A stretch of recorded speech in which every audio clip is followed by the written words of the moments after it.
I was lying in a hospital recovery room after spinal surgery when I called my son and whispered, "The doctor says I may never walk normally again. I need you here." For a few seconds, there was only silence. Then he laughed. "Dad, I'm running a company, not a nursing home." Before I could answer, I heard my daughter-in-law's voice in the background. "Tell him to hire somebody. We're not wasting our lives taking care of an old man." The call ended. I stared at the ceiling for a long moment. Then I made 3 phone calls that changed everything. Before we go any further, thank you for being here. It genuinely means the world to me.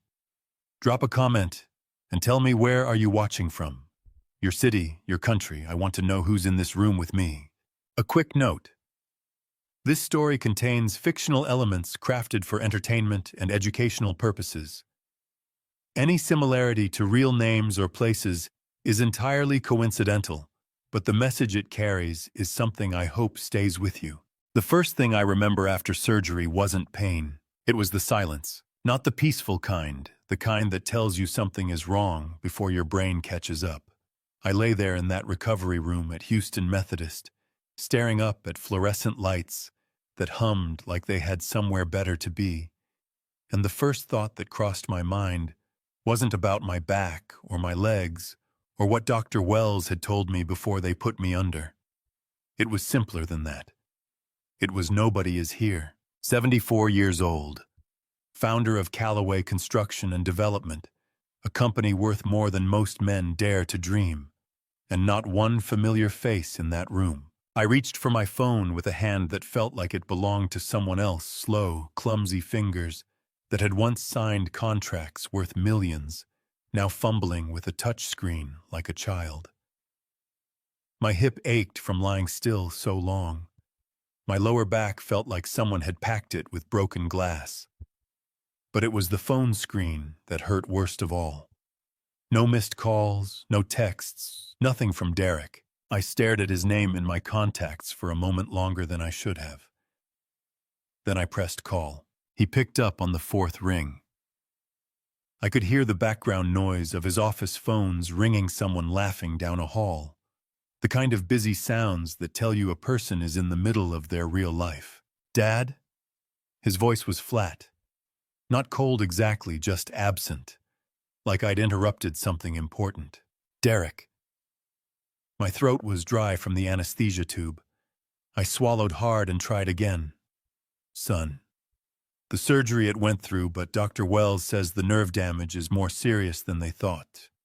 She says I'm going to need someone here with me for a while. Someone to help me get back on my feet." There was a pause. Not the kind where someone is thinking. The kind where someone already has their answer and is deciding how to deliver it. Then he laughed. It wasn't a warm laugh. It was short and sharp, the sound a man makes when he hears something he considers ridiculous. "You want me to come play nurse, Dad? Seriously?" His voice dropped into that particular tone he'd been using with me for the last few years, patient, patronizing, like he was explaining something obvious to someone slow. "I'm running a company. I can't just drop everything and fly to Houston every time you have a medical episode." My chest tightened. Not from the surgery, from something older and deeper. "Derek, I'm not asking you to. Hold on." I heard him shift the phone, the muffled sound of a hand covering the receiver. Then Vanessa's voice cut through clear enough that she clearly wanted me to hear every word. "Tell him he has a pension. Tell him to hire someone. We didn't build our lives to become caregivers, Derek." A pause. "Don't let him guilt you into this." The phone unmuffled. "You heard her, Dad." Derek's voice was quieter now, like he was embarrassed to be saying the words, but was going to say them anyway. "You've got money. Hire somebody. That's what it's for." I opened my mouth. I had things I wanted to say, 30 years of things, a lifetime of them. But what came out was barely a whisper. "I had surgery on my spine, Derek. I can't feel my legs properly. I thought maybe, Dad?" The word landed like a door closing. "I really can't do this right now." The line went dead. I held the phone against my chest, and looked back up at those humming lights. The machine beside me beeped its steady, indifferent rhythm. Somewhere down the hall, a cart rattled by. Life in that hospital continued exactly as it had before, completely unmoved by the fact that my son had just told me without quite saying the words that I was on my own. Dr. Patricia Wells had walked into my recovery room an hour before that call. She was direct, the kind of doctor who didn't soften things unnecessarily, which I'd always respected. She told me the surgery had gone as well as it could have under the circumstances, but the spinal compression had been more severe than the scans suggested. She told me there was a real possibility I would never walk the way I used to.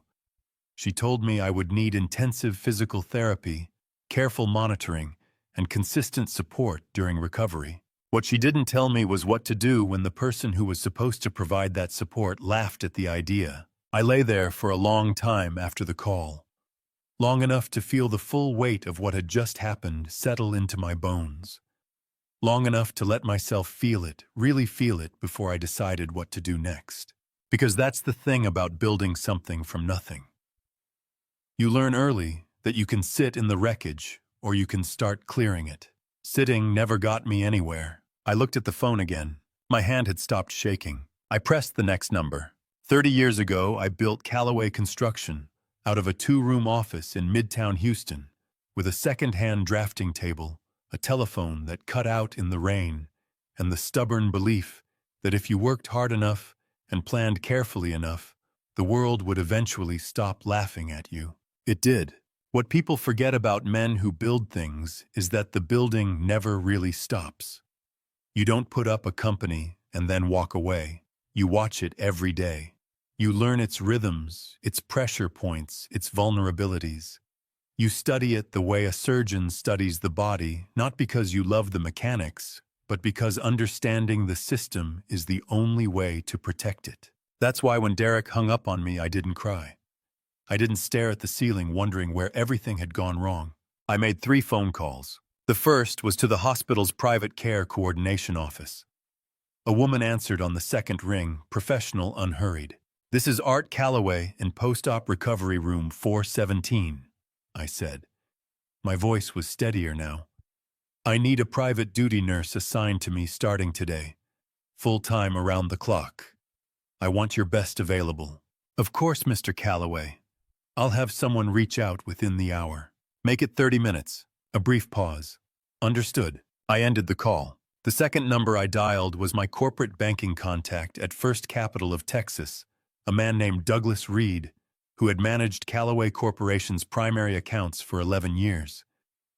He picked up on the first ring the way people do when they see a name they recognize.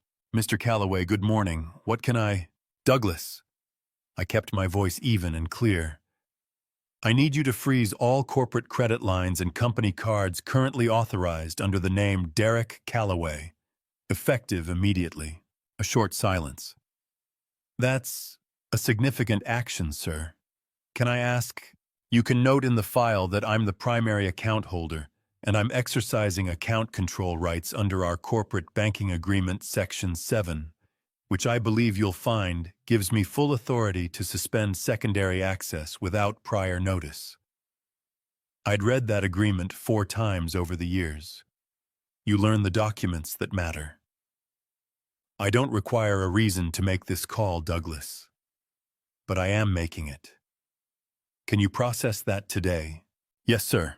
I'll have it done within the hour." "Good." I set the phone face down on the hospital blanket for a moment. My back was burning.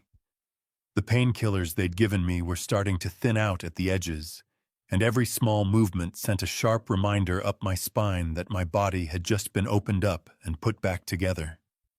But my mind was working exactly as it always had. The third call was the one that mattered most. Robert Hale had been my attorney for 31 years.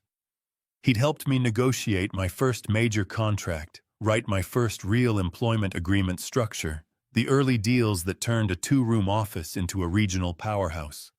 He knew Callaway Corporation, the way a doctor knows a patient's chart, every detail, every decision, every clause we'd ever argued over at midnight before a deadline. He answered before the second ring. Art. His voice carried the weight of a man who'd been expecting bad news since he first heard I was going into surgery. Robert. I shifted against the pillow, wincing. I need you to activate the Emergency Executive Transition Clause in the Callaway Corporation Charter. Article 9, Section 3, you know the one. A beat of quiet. I could picture him at his desk, already reaching for the right file. The clause in question was something we'd built into the company structure years ago as a safeguard. It allowed me, as the founder and controlling shareholder, to remove any executive officer from their position immediately and without board vote, provided I held more than 51% of voting shares. I'd never had to use it, but I'd insisted it be there, and Robert had argued with me about it for 2 weeks before finally agreeing. Right now, I was glad I'd won that argument. You're removing Derek, Robert said. It wasn't a question. Effective today. I want the formal notice drafted and delivered to him and to the board by end of business. Another pause longer this time. Art, are you sure you just came out of... I'm sure. My voice didn't waver. 30 years ago, I built that company from nothing, Robert. I know exactly what I'm doing. I heard him exhale slowly, the way he did when he disagreed with something, but respected the decision. All right, he said finally. I'll have the documentation ready within 2 hours and send confirmation to your phone. But Art, there's going to be fallout. There already is, I said. That's why we're doing this. After I hung up, I placed the phone on the blanket beside me and looked up at the ceiling one more time. The room felt different than it had 20 minutes ago, not warmer, not easier, but cleaner somehow, like a window had been opened. Derek would find out about the credit cards first. Then the formal notice would hit. I could imagine the moment he read it, that particular kind of disbelief that comes when a person realizes the world doesn't actually owe them what they assumed it did. I wasn't angry. I want to be clear about that. What I felt in that moment wasn't anger. It was grief, quiet, settled, bone-deep grief for a version of my son that I'd been holding on to for years, even after the evidence told me to let go. But grief and action aren't opposites. Sometimes grief is exactly what sharpens your focus. The door to my recovery room opened. A woman in scrubs stepped in, late 30s, calm eyes, the kind of unhurried confidence that comes from years of doing difficult work well. She glanced at my chart, then looked directly at me. Mr. Callaway, I'm Grace Bennett. I was told you requested private duty nursing. I looked at her for a moment. There was something in the way she stood there. No performance, no over-warmth, just straightforward and present that caught my attention in a way I couldn't immediately explain. That's right, I said. Pull up a chair, Ms. Bennett. We're going to be here a while. Grace Bennett did not behave the way most people behave around money. That was the first thing I noticed about her in those early hours after she walked into my recovery room. I had spent 50 years watching people adjust themselves the moment they learned who I was, straightening their posture, softening their voice, finding sudden reasons to be agreeable. It was reflexive, unconscious, in most cases, the way a plant tilts toward light. You get used to it after a while. You stop expecting anything different.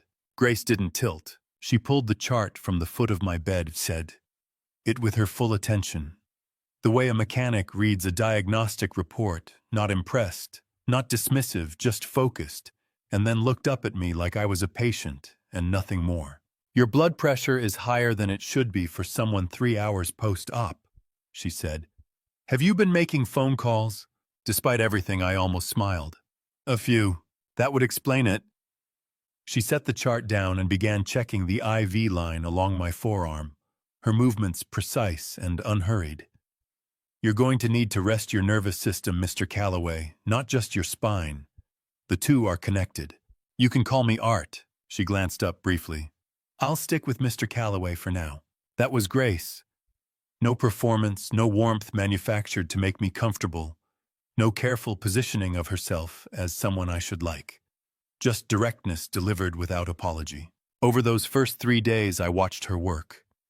She arrived each morning before 6 and didn't leave until her replacement, a quiet overnight nurse named Sandra, took over at 10. She helped me through the brutal early sessions of physical therapy, where my legs responded to commands with all the enthusiasm of a broken engine. She held her expression steady when I grunted through pain that made my eyes water. She didn't flinch, didn't offer hollow encouragements, didn't tell me I was doing great when I clearly was not.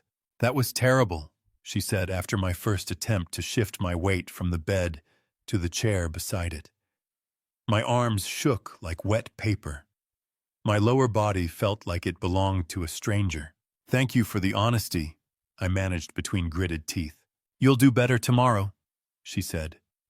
Then she helped me back into position with hands that were steady and sure. "You did worse yesterday, so the trend is moving in the right direction." I burst out laughing, a short, sharp sound that surprised even me.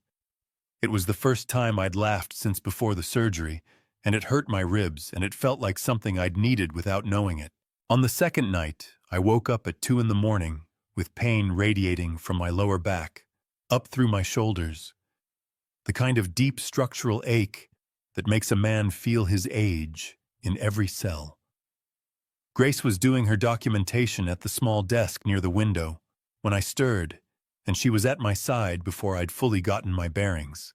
"Scale of 1 to 10, she said quietly, already reaching for the call panel to adjust my medication timing. 6, I said. Maybe 7. Honest answer or tough answer? My chest ached at that. 7.5. She adjusted the dosage, settled the pillow behind my lower back, and pulled the blanket straight. The small, practical kindnesses of someone who has learned that comfort lives in the details. "You don't have to pretend it doesn't hurt," she said. "Old habit." I stared at the ceiling. The room felt enormous at that hour, the way rooms do when you are alone with something heavy. My wife used to say I treated pain like an inconvenience to be managed rather than a signal to be heard. Grace sat back down at her desk, but she was still facing me. "She sounds like she knew you well, better than I deserved." My throat tightened around the words in a way I hadn't expected. "She passed 9 years ago, Margaret." "I'm sorry. She would have been here," I said. The words came out before I could stop them, raw and unpolished, the way things get in the middle of the night. "She would have driven herself to this hospital and set up camp in that chair and driven every nurse on this floor half crazy with questions. That was Margaret." Grace's expression shifted, not with pity, which I couldn't have tolerated, but with something more careful. Recognition, maybe. "My father was sick for 2 years before he died," she said. Her voice was level, but I could hear the weight underneath it, the kind of weight that doesn't go away with time, only becomes more familiar. "I was there every day I could manage. Some days I think about how different it might have looked if someone like him had access to proper support." I looked at her, then really looked at her. "Is that why you do this work?" She considered the question seriously, the way she considered everything. "Partly," she said. "And partly because people who are reduced to their worst moments deserve to be seen as more than that." Something in my chest cracked quietly at that. Not broke, cracked. The way old wood does when heat finally reaches it after a long, cold season. I asked her carefully how she had ended up at Houston Methodist, specifically, out of all the hospitals in a city this size. It was a reasonable question, the kind you ask when you're getting to know someone. But something shifted in her face, barely a half-second thing, the way a person's expression changes when a question lands closer to home than expected. She answered smoothly enough. She'd trained here, built her network. Here, knew the systems well. All true things I sensed, but not the whole truth. I didn't press. Not yet. On the third morning, a package arrived by courier, a thick envelope from the offices of Robert Hale, stamped with the firm's seal. The delivery nurse brought it in and set it on my tray table, and I could see it was the formal confirmation documents Robert had promised. I opened it slowly, my fingers still clumsy. The paperwork was all there. Derek's removal, the board notification. Clean, precise, irreversible. But tucked beneath the documents on a small piece of Robert's personal stationery was a note in his unmistakable, cramped handwriting. Just one line. "There's something else you need to know, Art. I'll come in person." I read it twice. Robert Hale had been my lawyer for 3 decades. He was not a man given to vague statements or unnecessary drama. If he was choosing to deliver something in person rather than by phone or document, it was because whatever it was didn't belong in writing. I set the note down on the blanket. My pulse ticked upward, not from fear exactly, from the particular alertness of a man who has learned to recognize the feeling of the ground shifting beneath him before the tremor is visible. Grace came in a moment later to check my vitals. She glanced at the documents on the tray, then at my face. "Good news or complicated news?" she asked. I folded Robert's note and slipped it beneath my hand. "The kind that comes in person," I said. She raised an eyebrow but didn't ask further. She wrapped the blood pressure cuff around my arm and pressed the button, and we both watched the numbers climb. "Still too high," she said. "I know," I told her. "It's going to get worse before it gets better." Robert Hale was 71 years old and had the posture of a man who had spent his career standing firm in rooms that were trying to push him out. He walked into my hospital room on the morning of October 18th, with his leather briefcase under one arm, and that expression I'd learned to read over 30 years of working together. The one that meant he had facts. Those facts were unpleasant, and he was going to deliver them anyway, because that was the job. He shook my hand first. Firm the way he always did, like the ritual mattered regardless of circumstances. Then he set the briefcase on the chair beside my bed, looked me over with the appraising eye of someone who has watched a person weather hard things before, and said, "You look better than I expected." "Low bar," I said. "Lowest." He pulled the chair close and sat down, and the fact that he didn't open the briefcase immediately told me he wanted to say something before the documents came out. "How's the pain?" "Manageable. Talk to me, Robert." He nodded once, accepting the redirect. He folded his hands on his knee, a habit he had when organizing his thoughts, and began. "Derek retained outside counsel the morning after the removal notice was delivered," he said. "A firm out of Greenway Plaza. They filed a preliminary challenge within 24 hours, which was fast. Aggressive." He paused. "They dropped it within 6 hours of filing." I watched his face. "Why?" "Because his own attorneys told him the truth." Robert leaned forward slightly. "Art, when Derek walked into that meeting with his lawyers and told them he was the CEO of Callaway Corporation and he intended to contest his removal, do you know what the first thing they did was? They pulled the corporate charter." "They pulled the corporate charter," he confirmed.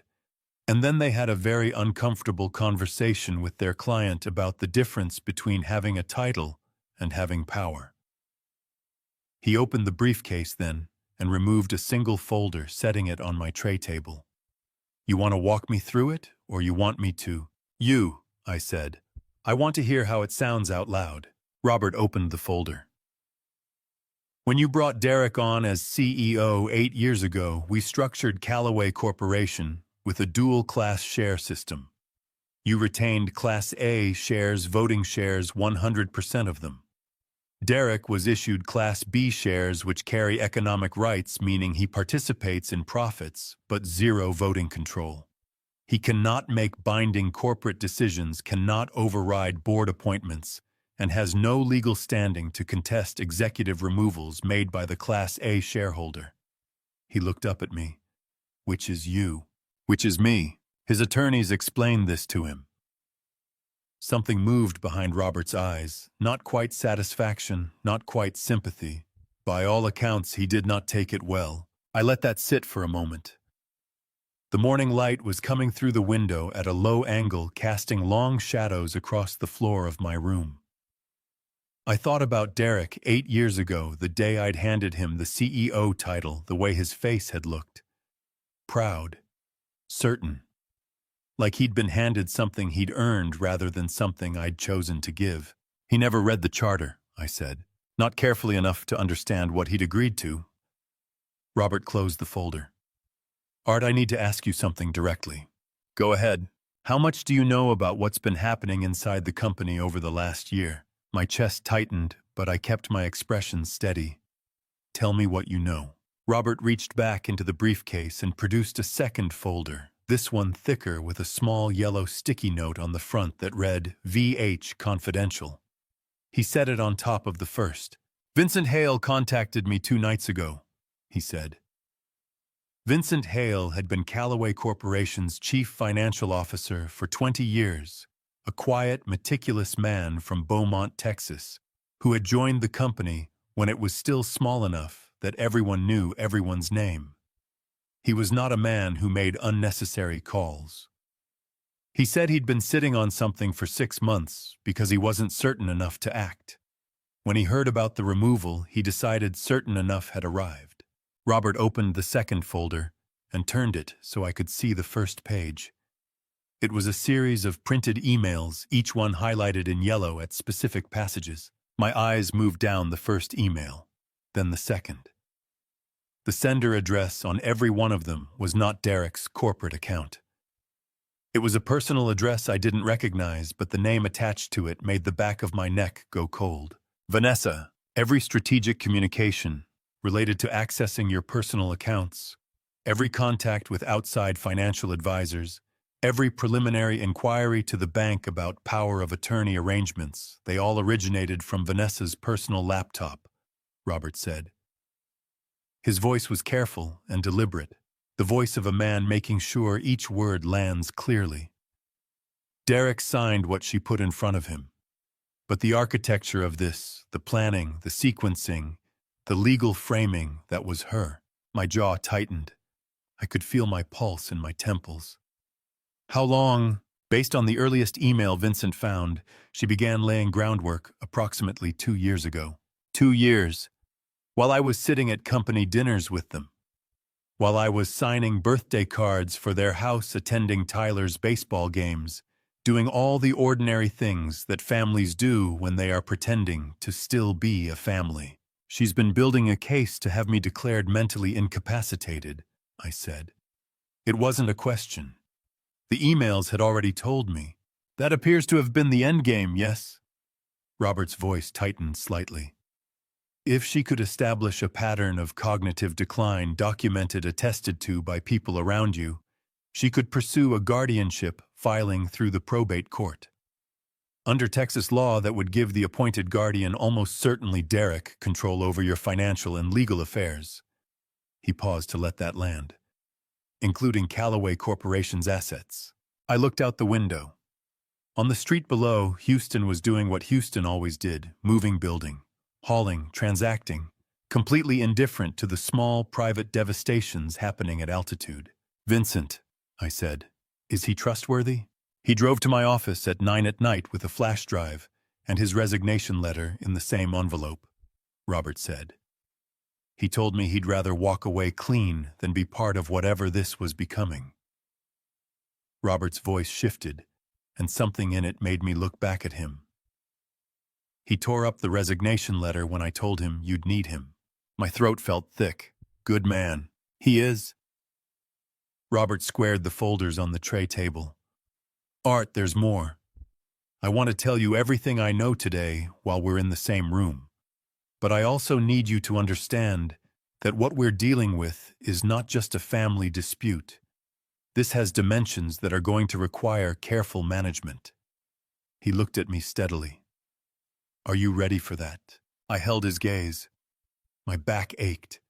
My legs still felt distant and unreliable beneath the blanket.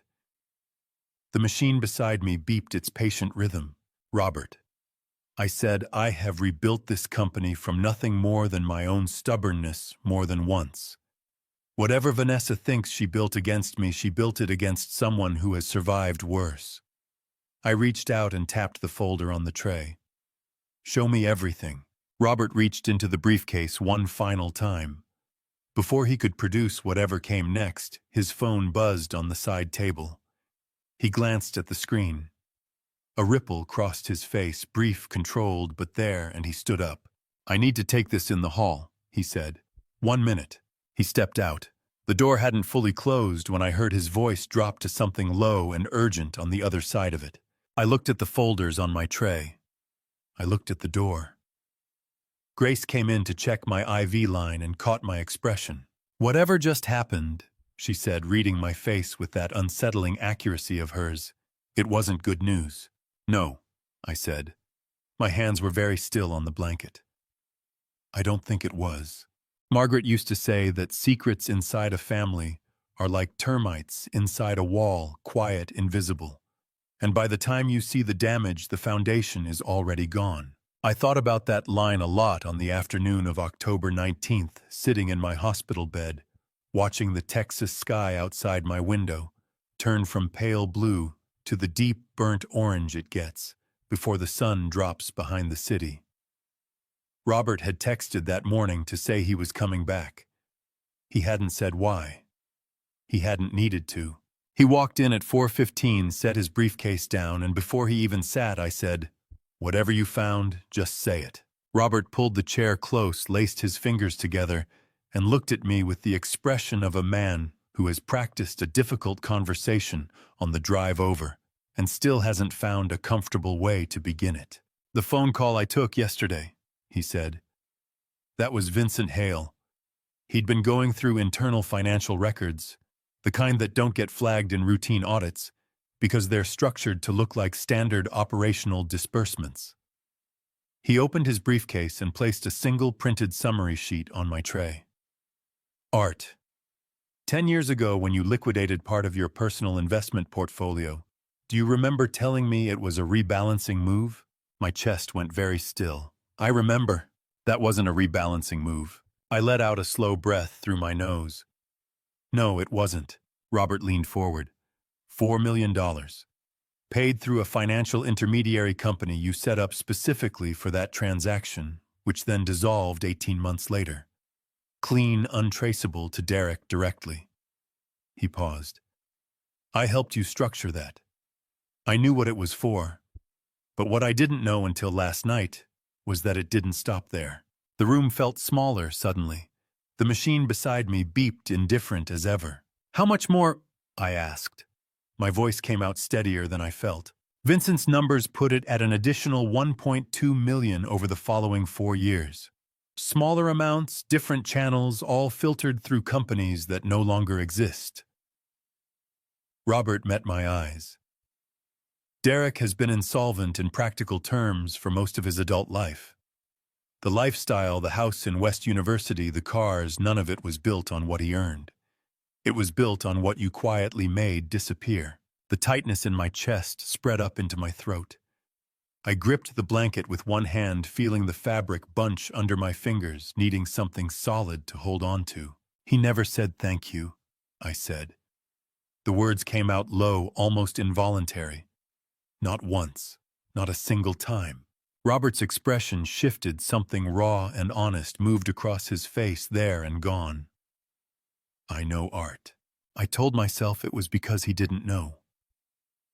My eyes were burning now, stinging in a way I hadn't expected, and I pressed my lips together hard. I structured it so he wouldn't know, so he wouldn't have to feel like he'd failed. I thought I was protecting him. "You were," Robert said quietly. "I was protecting myself," I said, and the truth of it hit me in the sternum like a physical blow. I didn't want to see what he'd become. So I made the problem go away and told myself it was love. Grace was near the window adjusting the blinds against the low afternoon sun. I heard her go very still at that, her hands stopping on the cord, but she didn't turn around. She was giving me the only privacy the room allowed. "What happened to the money?" I asked.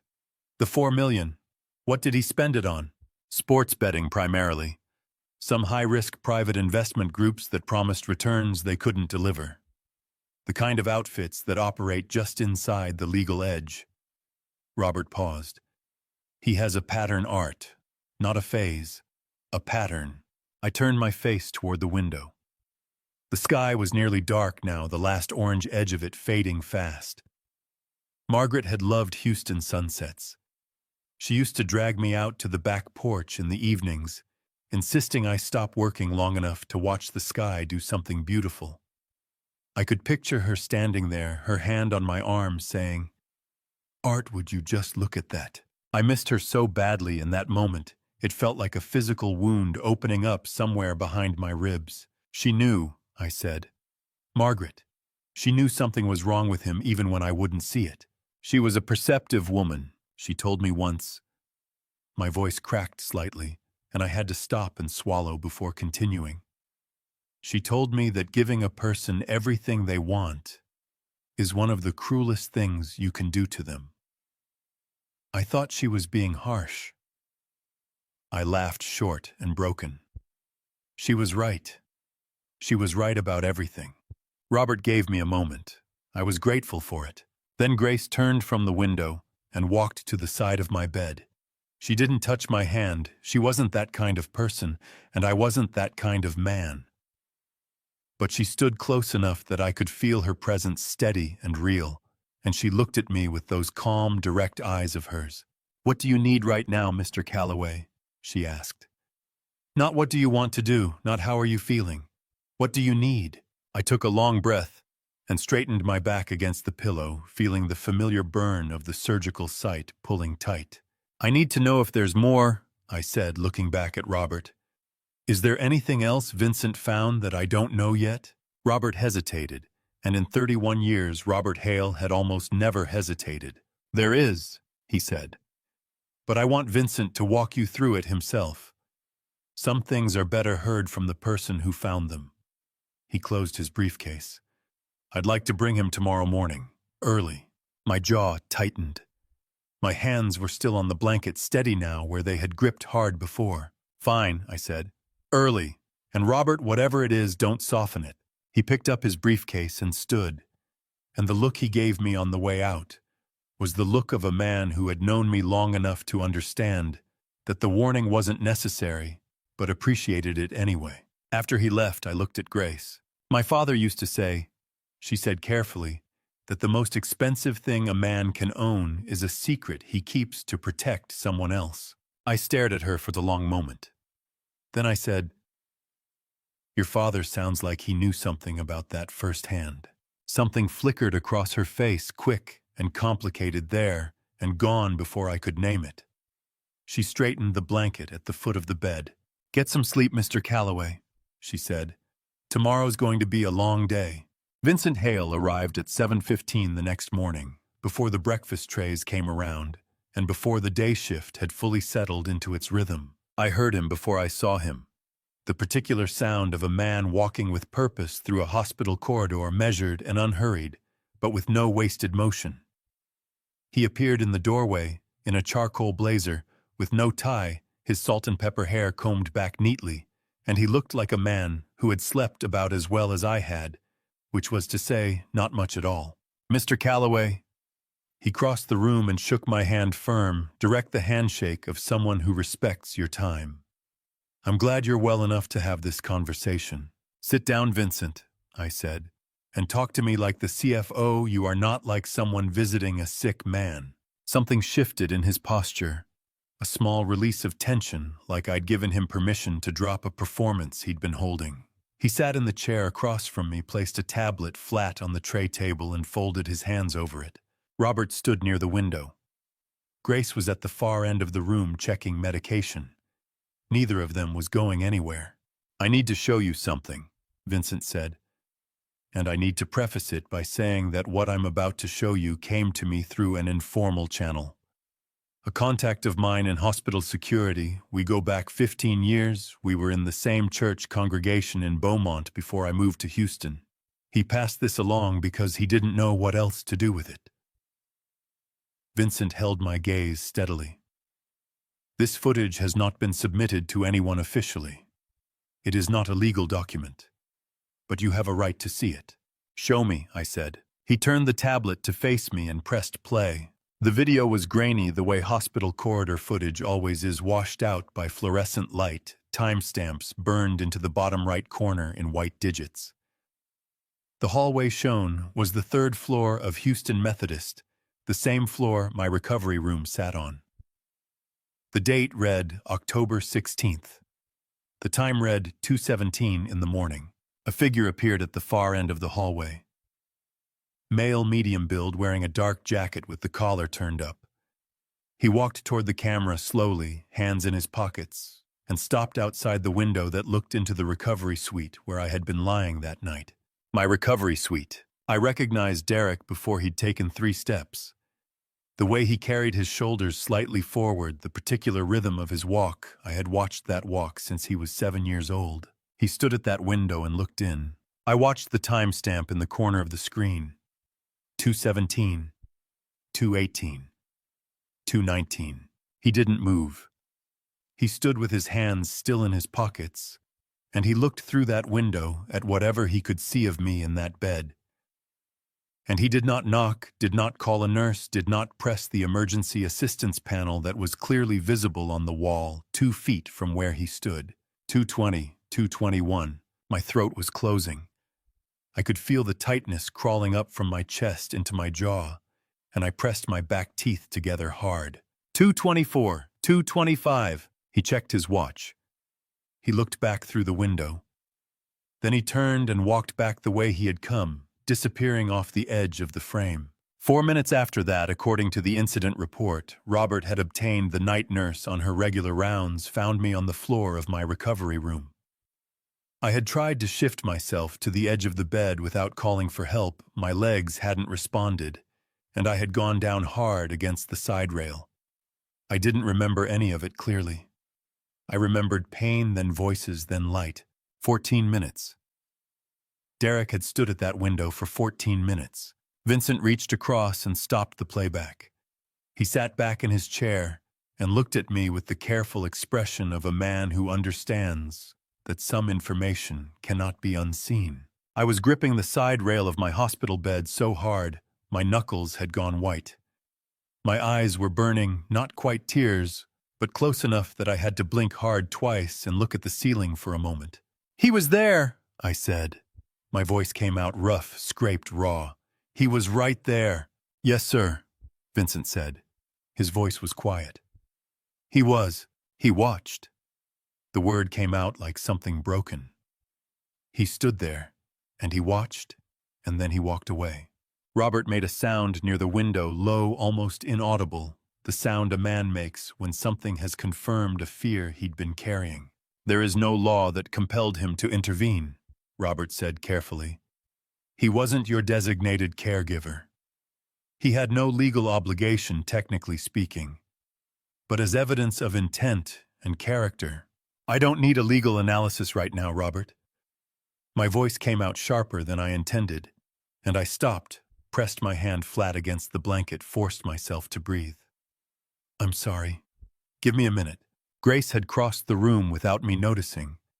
She wasn't touching me, she understood. I wasn't the kind of man who wanted to be handled in hard moments. But she was standing near enough that when I turned my head, she was there. "I kept calling him," I said to her, to no one to the room. After the surgery, when I didn't know what was happening with my legs, I kept looking at the door, thinking he might still come. My voice cracked on the last word, and I stopped again, hating the sound of it. I told myself he was just busy, that he didn't understand how serious it was. "He understood," Grace said. Not cruelly, just plainly, the way she said everything. The grief that had been sitting in my chest since October 14th shifted into something harder and colder and more settled. Not anger exactly, something beyond anger. The kind of clarity that comes when you finally stop hoping you were wrong. "Save the file," I said to Vincent. "Every copy, every backup stored somewhere he can't reach." "Already done," Vincent said. 3 separate locations. I looked at him, then really looked at him. 20 years this man had worked for my company. 20 years of quarterly reports and late nights and decisions made under pressure, and he had driven to Robert's office with a flash drive and a resignation letter because he couldn't carry the weight of this alone anymore.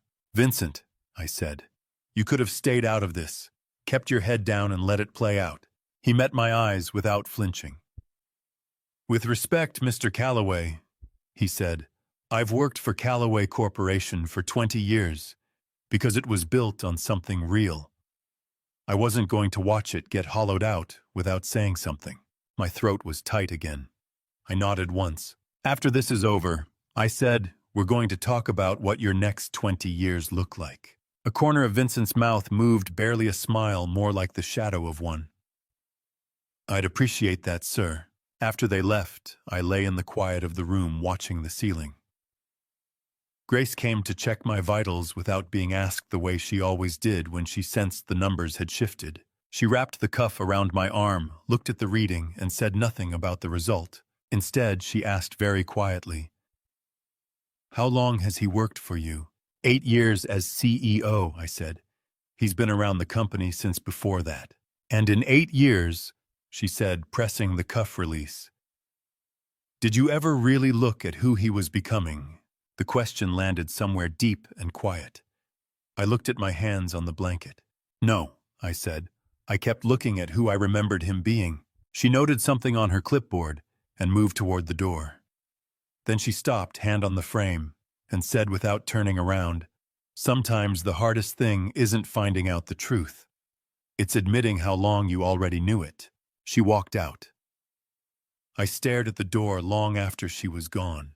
There are conversations that begin as small talk and end as confessions. I hadn't planned to ask Grace anything significant that night.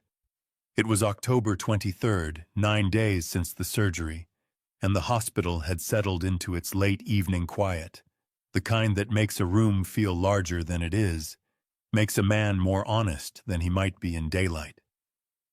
I was propped up against the pillows, watching her move through her end-of-shift routine, and I found myself studying her the way you study something you've been meaning to understand. "Grace," I said. She looked up from the medication log. "Mr. Calloway, you never finished answering my question about why you chose this hospital." She set the clipboard down on the desk. Her hands were steady, they always were, but something in the set of her shoulders shifted just slightly, the way a person shifts when they decide to stop performing composure and just have it. "No," she said. "I didn't. I'm asking now." She pulled the chair to the side of my bed and sat down, which she didn't always do. The fact that she sat told me she'd already decided to answer. "My father's name was Thomas Bennett," she said. "Does that mean anything to you?" The name hit me somewhere low in the chest, soft and sudden, like a stone dropping into still water. I held very still. "Thomas Bennett," I repeated. "He was an architect and a builder," Grace said. Her voice was carefully even, the way voices get when the person speaking has rehearsed the words enough times that the emotion has been worn smooth. In the early 1980s, he went into business with a man he trusted. They built something together from the ground up, literally with their own hands. And then, when the company started to become something real, his partner found a way to buy him out without technically breaking any laws. She looked at me directly. "You know how that works, I'm sure." My throat went dry. "Share dilution," I said. "A new investment round," she confirmed. "Priced high enough that my father couldn't participate. His percentage dropped from 30% to less than 4% within 18 months. Then came the buyout offer, lowball, take it or leave it. He took it because he had a family and no leverage, and the alternative was a legal fight he couldn't afford." She paused. "He spent the rest of his life working for other people's companies. He died in 2019. A small house in Pasadena, Texas. Nothing left." The weight of that pressed down on my chest until I could feel it in my breathing. "Grace," my voice came out rough. "The partner that was me." "Yes," she said, simply. No venom in it, which somehow hurt more than venom would have. "Then why?" I started again. My eyes were stinging badly now, and I blinked hard, furious at myself for it. "Why are you here? Why did you take this job? Why are you sitting in that chair right now instead of what?" she said. "Hating you. You'd have every right." Grace looked down at her hands for a moment, then back up at me. "My father didn't raise me on hatred, Mr. Calloway. He was bitter for a while, I won't lie to you, and say he wasn't. But by the end, what he talked about most wasn't what he lost. It was what he built in those first years before everything went wrong." Her voice wavered just once like a candle in a draft, and then steadied. He used to say that the work itself was the thing that mattered, that nobody could take the work away from him. I pressed my hand flat against the blanket, hard, trying to hold something together that felt like it was pulling apart. I took everything else, I said. You did, she agreed. She didn't soften it. I respected her for that. Then why? I asked again, and this time my voice cracked on the word, and I didn't try to hide it. Why come here, Grace? Why take care of me?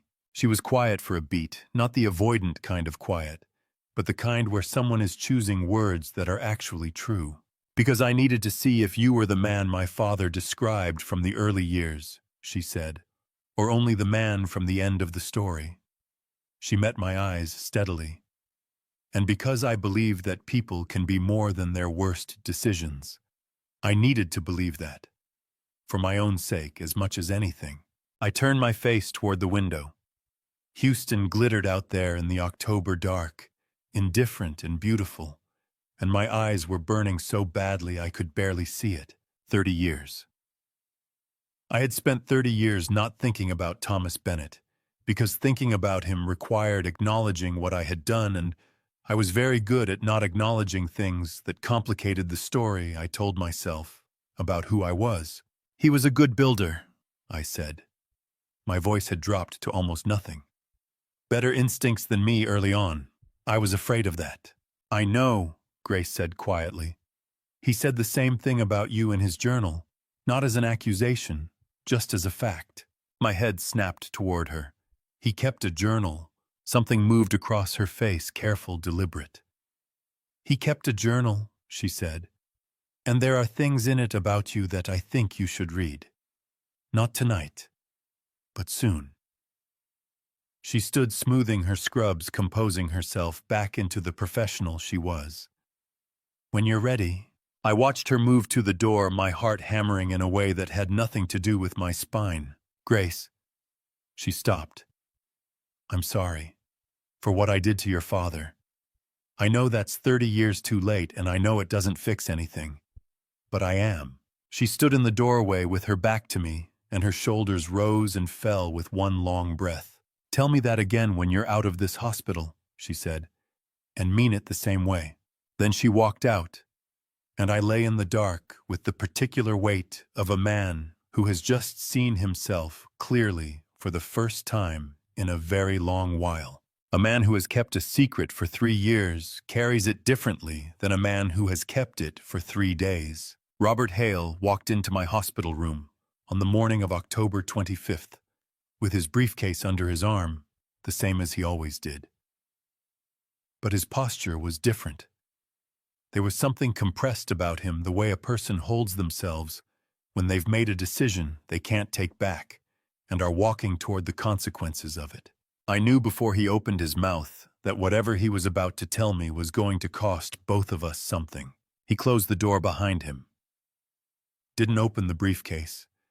Just sat down in the chair across from me and put his hands on his knees and looked at me the way a man looks at someone he has wronged.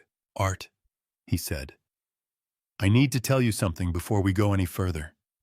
And I need you to let me finish before you say anything. My chest tightened. Go ahead. He took a breath that was slower than his usual measured pace. 3 years ago, I was approached through an intermediary, a consultant I'd worked with on a commercial real estate transaction, someone I had no reason to distrust at the time.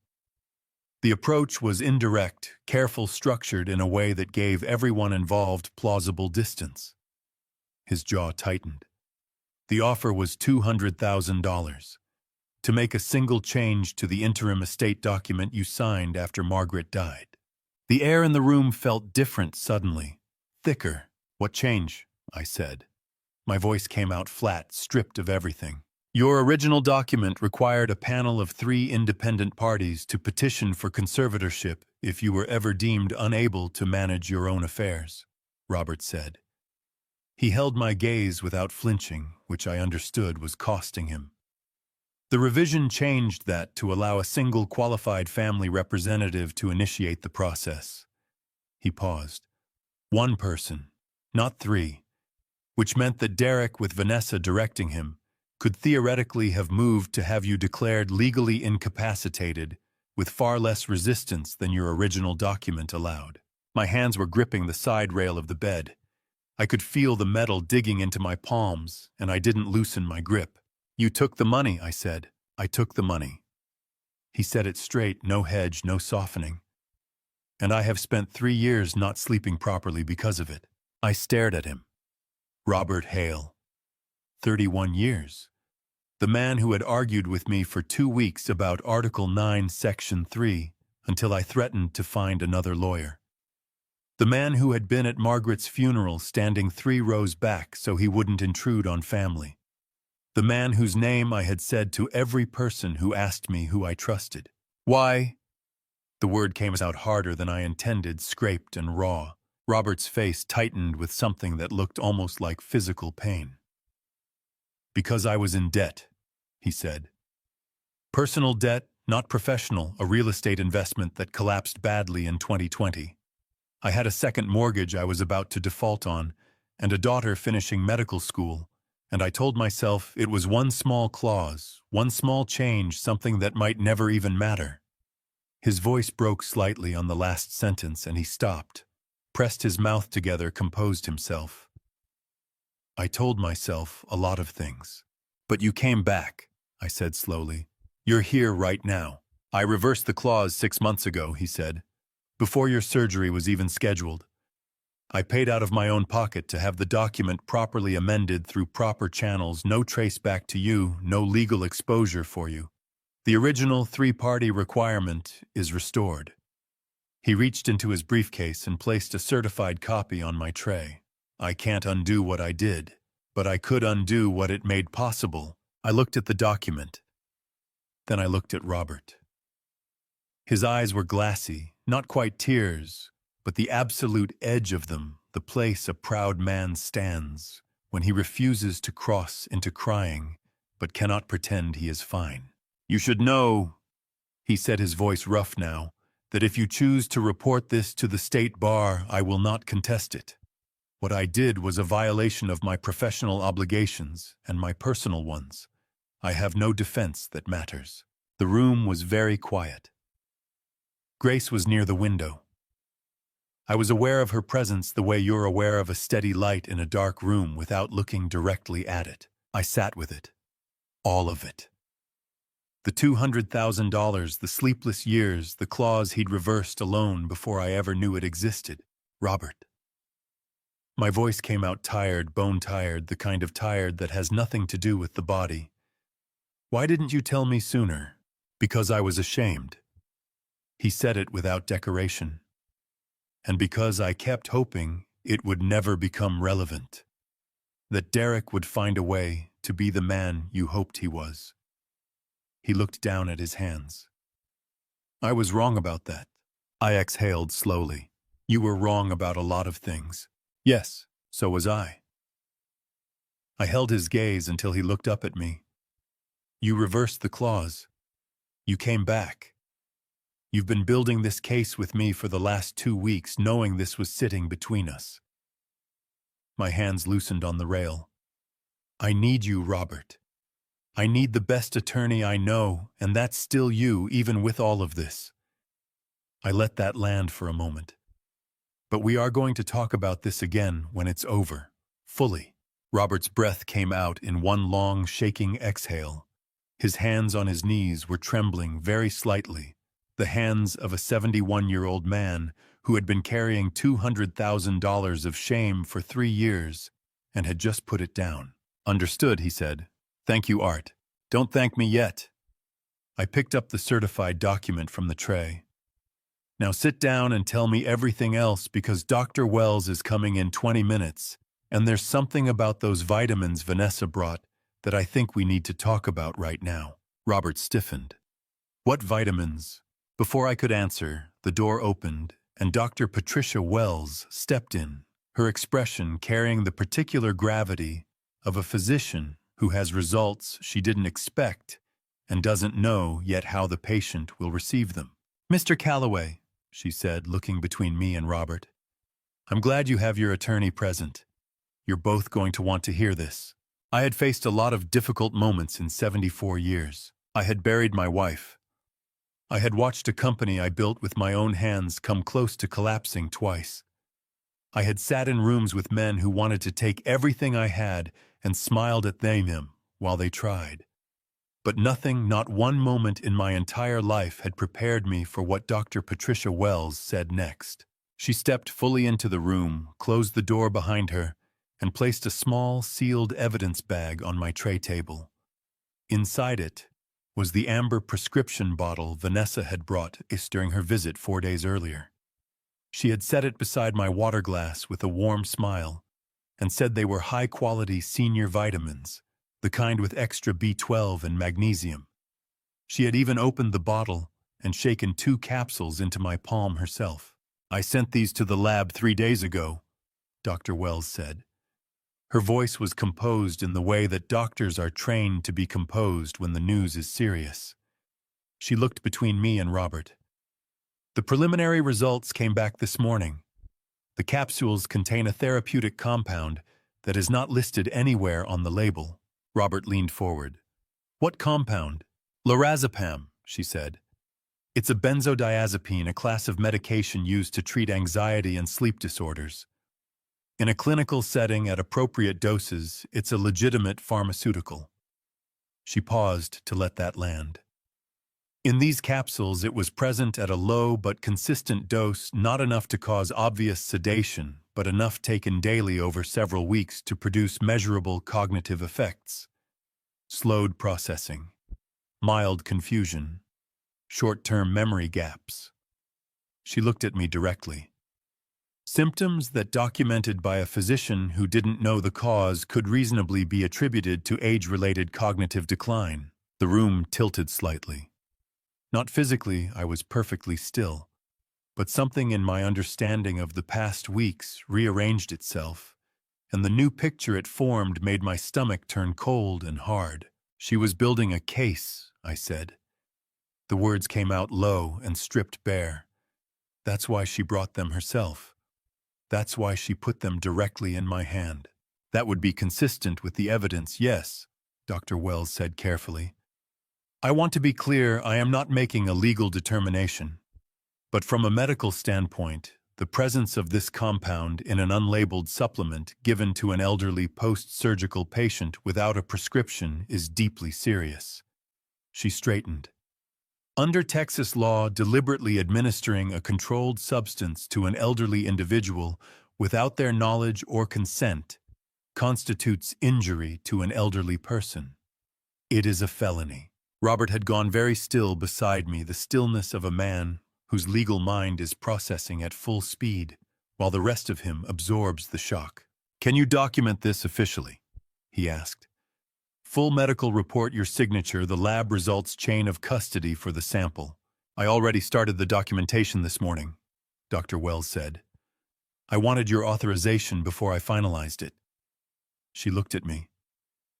Mr. Calloway, this is your call. Once I submit this through official channels, it becomes part of a formal record. That has implications. I looked at that little amber bottle in its sealed bag. I thought about Vanessa sitting in the chair beside my bed, her voice warm and solicitous, her hand steady as she tipped those capsules into my palm. I thought about how I had thanked her, how I had swallowed them with water while she watched. My jaw tightened until I could feel it in my temples. The fury that moved through me was the cold kind, the kind that doesn't shout, the kind that settles into your bones and becomes something you build with. Document everything, I said. Every detail. I want it airtight. Dr. Wells nodded, once picked up the evidence bag, and said she would have the completed report to Robert by end of day. At the door she paused and turned back, and the professional composure cracked just enough to show something human underneath it. Mr. Calloway, she said quietly, I've been practicing medicine for 22 years. What was done to you was calculated and deliberate. I want you to know I take that very seriously. After she left, I looked at Robert. His face had gone through several things in the last 10 minutes, and had arrived at a kind of focused fury that I recognized because I felt it too. She's been running this on multiple tracks simultaneously, he said. The bank inquiries, the estate documents, the footage, and this. Each one a layer. If any single layer failed, the others would still be in place. She's thorough, I said. The word tasted like ash. She's dangerous, Robert said flatly. Art, we need to accelerate everything. Vincent needs to be brought fully in. The board needs to be prepared. He was already reaching for his phone. And you need to not touch anything else Vanessa brings you. Nothing.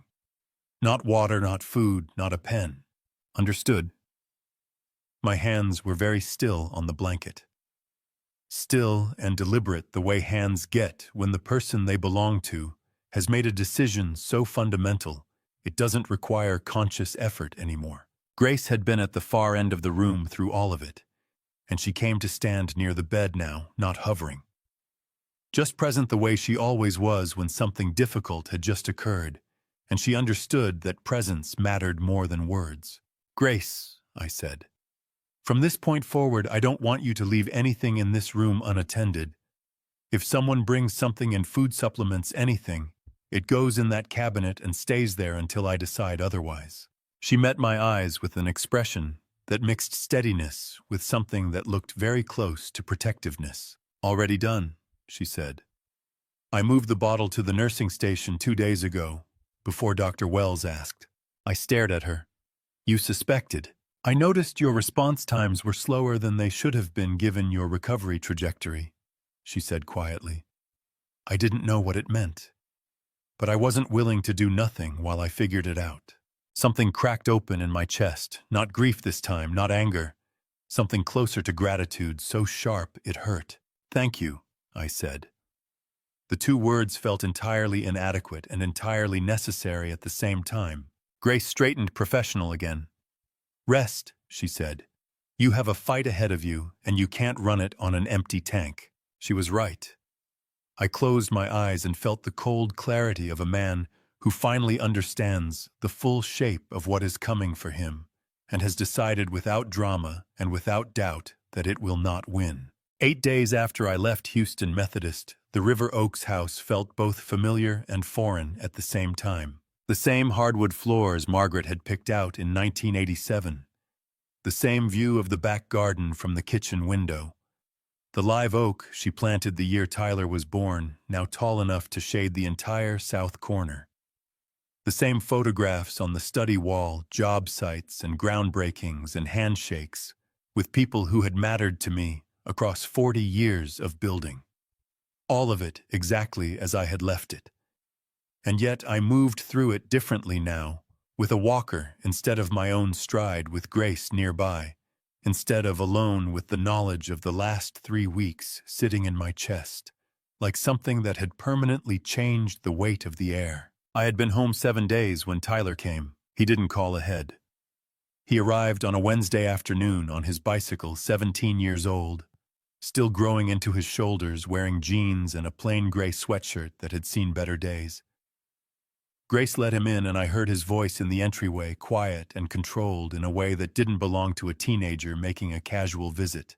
He appeared in the doorway of the study and looked at me across the room, and the expression on his face stopped me cold. It was the face of someone carrying something heavy and has been carrying it alone for long enough that the weight has changed them. "Hey, Grandpa?" His voice was steady, but his eyes were red at the corners, the kind of red that comes from nights of not enough sleep. "Tyler." I gestured to the chair across from my desk. "Come sit down." He crossed the room, but instead of taking the upholstered chair, he pulled the straight-backed wooden chair from beside the bookcase and positioned it directly across from me. Sat with his back straight and his feet flat on the floor. His hands rested on his thighs, and in his right hand he was holding a small black USB drive. He set it on the desk between us. I looked at it. Then I looked at him. "I've been collecting things for about 6 months," he said. "Emails from my mom's laptop. She leaves it open in the kitchen sometimes when she's on calls. Text conversations on my dad's phone that he left in the car when he went into stores. Conversations I heard and recorded on my own phone." He kept his gaze steady, though I could see the effort it cost him. I didn't hack anything. I didn't break into anything. Everything I got from things that were just open, in my own house. Tyler, let me finish, he said. The firmness in his voice surprised me. Please. I closed my mouth and nodded. I know what they've been doing, he said. I've known for a while. Not all of it, not the details, but enough to know it was wrong. His jaw tightened the way mine does when I'm fighting to keep my voice level. I kept thinking my dad would stop, that there'd be a point where he'd look at what he was doing and just stop. His voice cracked on the last word just once, a fissure in the careful composure he'd built. He didn't stop. I looked at my grandson, at the straight back and the steady hands and the red corners of his eyes. I thought about what it must have been like to sit at dinner with those two people night after night, knowing what he knew, carrying what he was carrying, waiting for a courage he didn't know how to find yet. How long have you been sitting on this? I asked. Since April. His voice was quiet. I didn't know what to do with it. I didn't know if it was enough to matter. And I kept. He stopped, swallowed, started again. I kept thinking about what it would do to my dad if I did something. His eyes were glassy now, shining with unshed tears. He was refusing to let fall, and the sight of it pressed against my chest like a hand pushing down. He's still my dad. I know, I said. My voice came out low and rough. But he was going to hurt you, Tyler said. He was going to take everything, and you were going to be alone, and I just... The tears broke through now, one at a time, sliding down his face while he held the rest of himself completely rigid, refusing to make a sound. I couldn't just do nothing, Grandpa. I couldn't. I stood up from my chair. It hurt, my back screamed at me, my legs protested the sudden demand. But I stood up, steadied myself against the desk, and crossed the 3 feet between us. I put my hand on the back of his neck, the way I used to when he was small, and I felt him shudder once, a single full-body tremor that he immediately controlled. You did the right thing, I said. Do you hear me? You did the right thing. He pressed his lips together hard, nodded once. His shoulders dropped slightly, releasing something he'd been holding for a very long time. I sat on the edge of the desk and looked down at that little black USB drive. 6 months of a 17-year-old boy's careful, frightened, courageous work, sitting in a piece of plastic smaller than my thumb. Tyler, I said, does anyone know you came here today? He shook his head. I told them I was at baseball practice. Good. I picked up the drive. I want you to go to baseball practice from now on. Genuinely. Don't change anything about how you behave at home. Don't give them any reason to think you've done something. I held his gaze. Can you do that? Yes, sir. The formality of it, the sir told me everything about how seriously he was taking this. Robert Hale is going to look at everything on this drive, I said. And when this is over, I'm going to make sure you understand what you did here today. I set my hand briefly on his shoulder. Your grandmother would have been proud of you. His composure broke all the way, then, not loudly, not dramatically, just his face crumpling for one honest moment before he pulled it back together with the particular effort of a young man learning what it costs to do hard things. He stood, straightened his sweatshirt, and nodded once more. Take care of yourself, Grandpa, he said. After he left, I sat for a long time with the USB drive in my palm, and Grace appeared in the doorway with 2 cups of coffee. She set one beside me without asking, looked at my face and said nothing, but her eyes asked the question. Call Robert, I said. Tell him he needs to come tonight. She reached for her phone, then she paused. The folder name Tyler marked, she said quietly, reading something on the small paper label stuck to the USB casing. James Carver. She looked at me. Do you know that name? My blood went cold. Because I did know that name.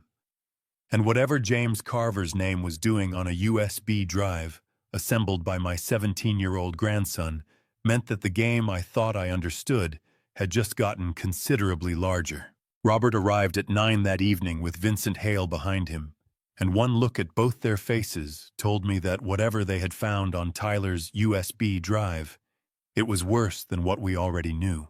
I had the study cleared, just the three of us. The door closed a pot of coffee Grace had made before she stepped out to give us the room. Vincent set his laptop on the desk and opened it without preamble the way a man does when he has been sitting on information that is burning a hole through him. "We worked through most of last night," Robert said, taking the chair across from me. Vincent cross-referenced everything Tyler collected against the internal financial data he already had. "What we found—" He stopped, pressed his mouth together, and looked at Vincent. "You walk him through it. You found it." Vincent turned the laptop so I could see the screen. On it was a financial flow diagram, boxes connected by arrows, company names in each box, dollar amounts along the lines between them. "Start with Derek," I said. Vincent nodded.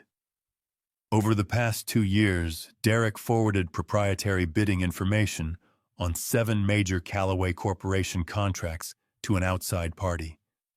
We're talking about sealed bid numbers, cost projections, subcontractor pricing, the kind of information that if a competitor has it before the bid closes, makes your submission worthless.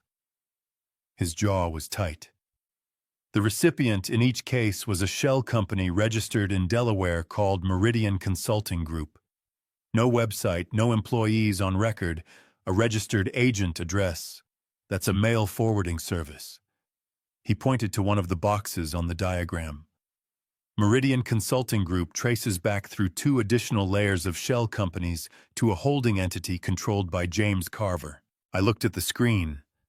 The arrows connected in a chain that was elegant in its construction and ugly in its intent. "I know James Carver," I said. My voice came out harder than I intended. 5 years ago, he approached me about acquiring our infrastructure division. I turned him down. He shook my hand, smiled, told me he respected the decision. I felt my back teeth press together. He was already planning this. "Almost certainly," Vincent said. "Because here's what Derek doesn't understand." He moved to the next slide, a stock valuation chart with a downward trend line. Every contract Callaway Corporation lost because our bid was undercut, every project that went to a competitor, every quarter of underperformance, it all feeds into one outcome. Our market valuation drops. Our institutional reputation weakens. And when the company is damaged enough, "Carver comes in with the buyout offer," I said. "At a fraction of real value," Robert said, his voice flat with controlled anger. "And Derek, who thinks he's been running a clever side arrangement and getting paid for information, ends up with nothing. Because he has no voting shares, no board standing, and whatever cash Carver paid him for the information will be a rounding error compared to what the company is actually worth." The cold in my chest spread outward until I could feel it in my fingertips. Not just anger at Derek, though, that was there burning steady and low. Something closer to a sorrow so deep it had no edges. My son had been selling the company I built with 40 years of my life to a man who was using him as a disposable instrument, and Derek had been too blinded by short-term greed and too hollowed out by years of easy money to see it. "He thought he was being clever," I said. "He thought he was the one running the game," Vincent said quietly. He had no idea he was the game. Robert leaned forward. "There's more art. The text messages Tyler recorded from Derek's phone. There's a meeting scheduled. Derek and a representative of Meridian Consulting Group next Tuesday at the Marriott Marquise downtown. If that meeting happens, the bid package for the Galveston Port expansion project gets handed over." He held my gaze. "That contract is worth $68 million, and it's the largest infrastructure bid we've submitted in a decade." My hands came down flat on the desk, hard. "Can we stop the meeting?" I asked. "We can do something better than stop it," Robert said. "If we move the board meeting before Tuesday, we remove Derek's remaining access to company systems entirely." He'll have nothing to hand over because he'll have no access left to steal from. Robert's eyes were sharp and focused, the eyes of a man who had spent 3 decades in courtrooms and knew exactly how to time a move. Vincent, when can the board be assembled? I've already made preliminary calls, Vincent said. Sunday at the latest, possibly Saturday evening. Do it Saturday, I said. I want it done before the weekend is over. Vincent nodded, reaching for his phone. I looked at the flow diagram still on the screen, Callaway Corporation at the center, those arrows bleeding outward toward boxes with names designed to obscure and deceive. I thought about the men who had helped me build that company, the engineers who had stayed late on impossible deadlines, the crews who had worked through Houston summers that would have broken weaker men. 40 years of trust and labor and real work, and my son had been quietly selling it piece by piece to a man who saw it as nothing more than a number on an acquisition spreadsheet. Robert, I said. James Carver sent me a text message after Derek's removal. He said men with nothing left to lose are dangerous. Robert's eyes sharpened immediately. He made contact directly. One message, one line. I picked up my phone and turned it to show him the screen. Robert read it, and something moved through his expression that I rarely saw from him, not quite alarm, but its close neighbor. He's watching. He knows about the removal, and he's trying to gauge your reaction. He set the phone down carefully. Art, once the board acts and Derek loses all access, Carver's acquisition strategy collapses. He may become unpredictable. Let him, I said. My voice came out steady and final. I've been dealing with unpredictable men since before James Carver knew what a balance sheet was. Robert looked at me for a long moment. Then the corner of his mouth shifted, barely a movement more, like the memory of a smile. Saturday morning, he said. We end this. After they left, Grace came back in to clear the coffee cups, and she looked at my face with those perceptive eyes of hers. You're ready, she said. Not a question. Past ready, I told her. And for the first time in weeks, saying it out loud felt like the truth.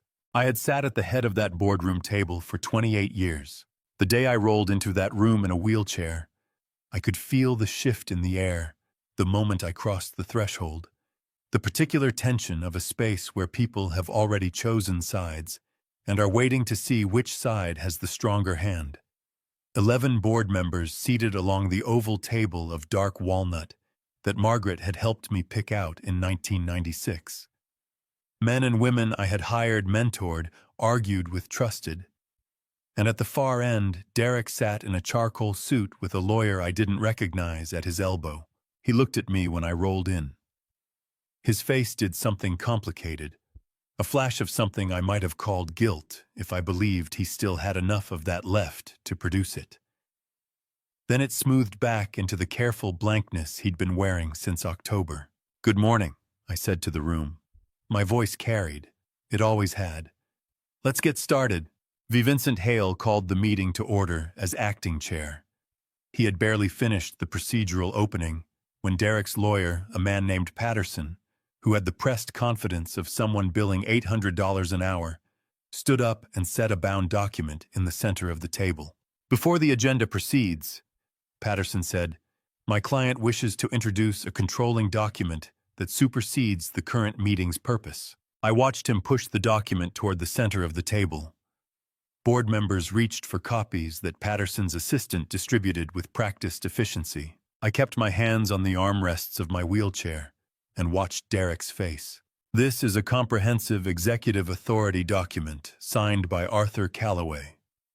Patterson continued, granting Derek Callaway full operational control of Callaway Corporation in the event of the founder's incapacitation, effective from the date of his hospitalization on October 14th of this year. The room shifted.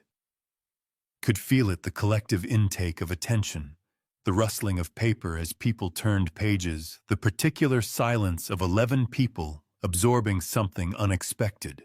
Derek leaned back slightly in his chair, with the expression of a man who has just played a card he's been holding for a long time. I let him have the moment. Every second of it. Then I looked at Robert, who was standing at the side of the room with his briefcase open on the side table, and I gave him the smallest nod. Robert picked up the remote for the room's presentation screen and pressed a button. "Ladies and gentlemen of the board," he said, his voice carrying the measured authority of a man who has spent 30 years in courtrooms. "Before anyone acts on that document, I'd like to direct your attention to the screen." The first image appeared a metadata report from a digital forensics firm Robert had engaged the week prior. Line by line, it showed the document's creation data file, origin date modification, timestamps, the software version used to generate it. The document Mr. Patterson just introduced was created on October 3rd of this year, Robert said, 11 days before Mr. Calloway's surgery, at a time when he was actively running the company, attending meetings, and had given no indication to anyone, including his own medical team, that surgery was imminent. He advanced to the next slide. For reference, the surgery was scheduled as an emergency procedure on October 12th, 2 days before it occurred, following an acute deterioration in Mr. Calloway's condition that surprised everyone, including Dr. Wells. Patterson was on his feet. "The creation date of a digital file doesn't establish—" "I'm not finished," Robert said calmly. He advanced again.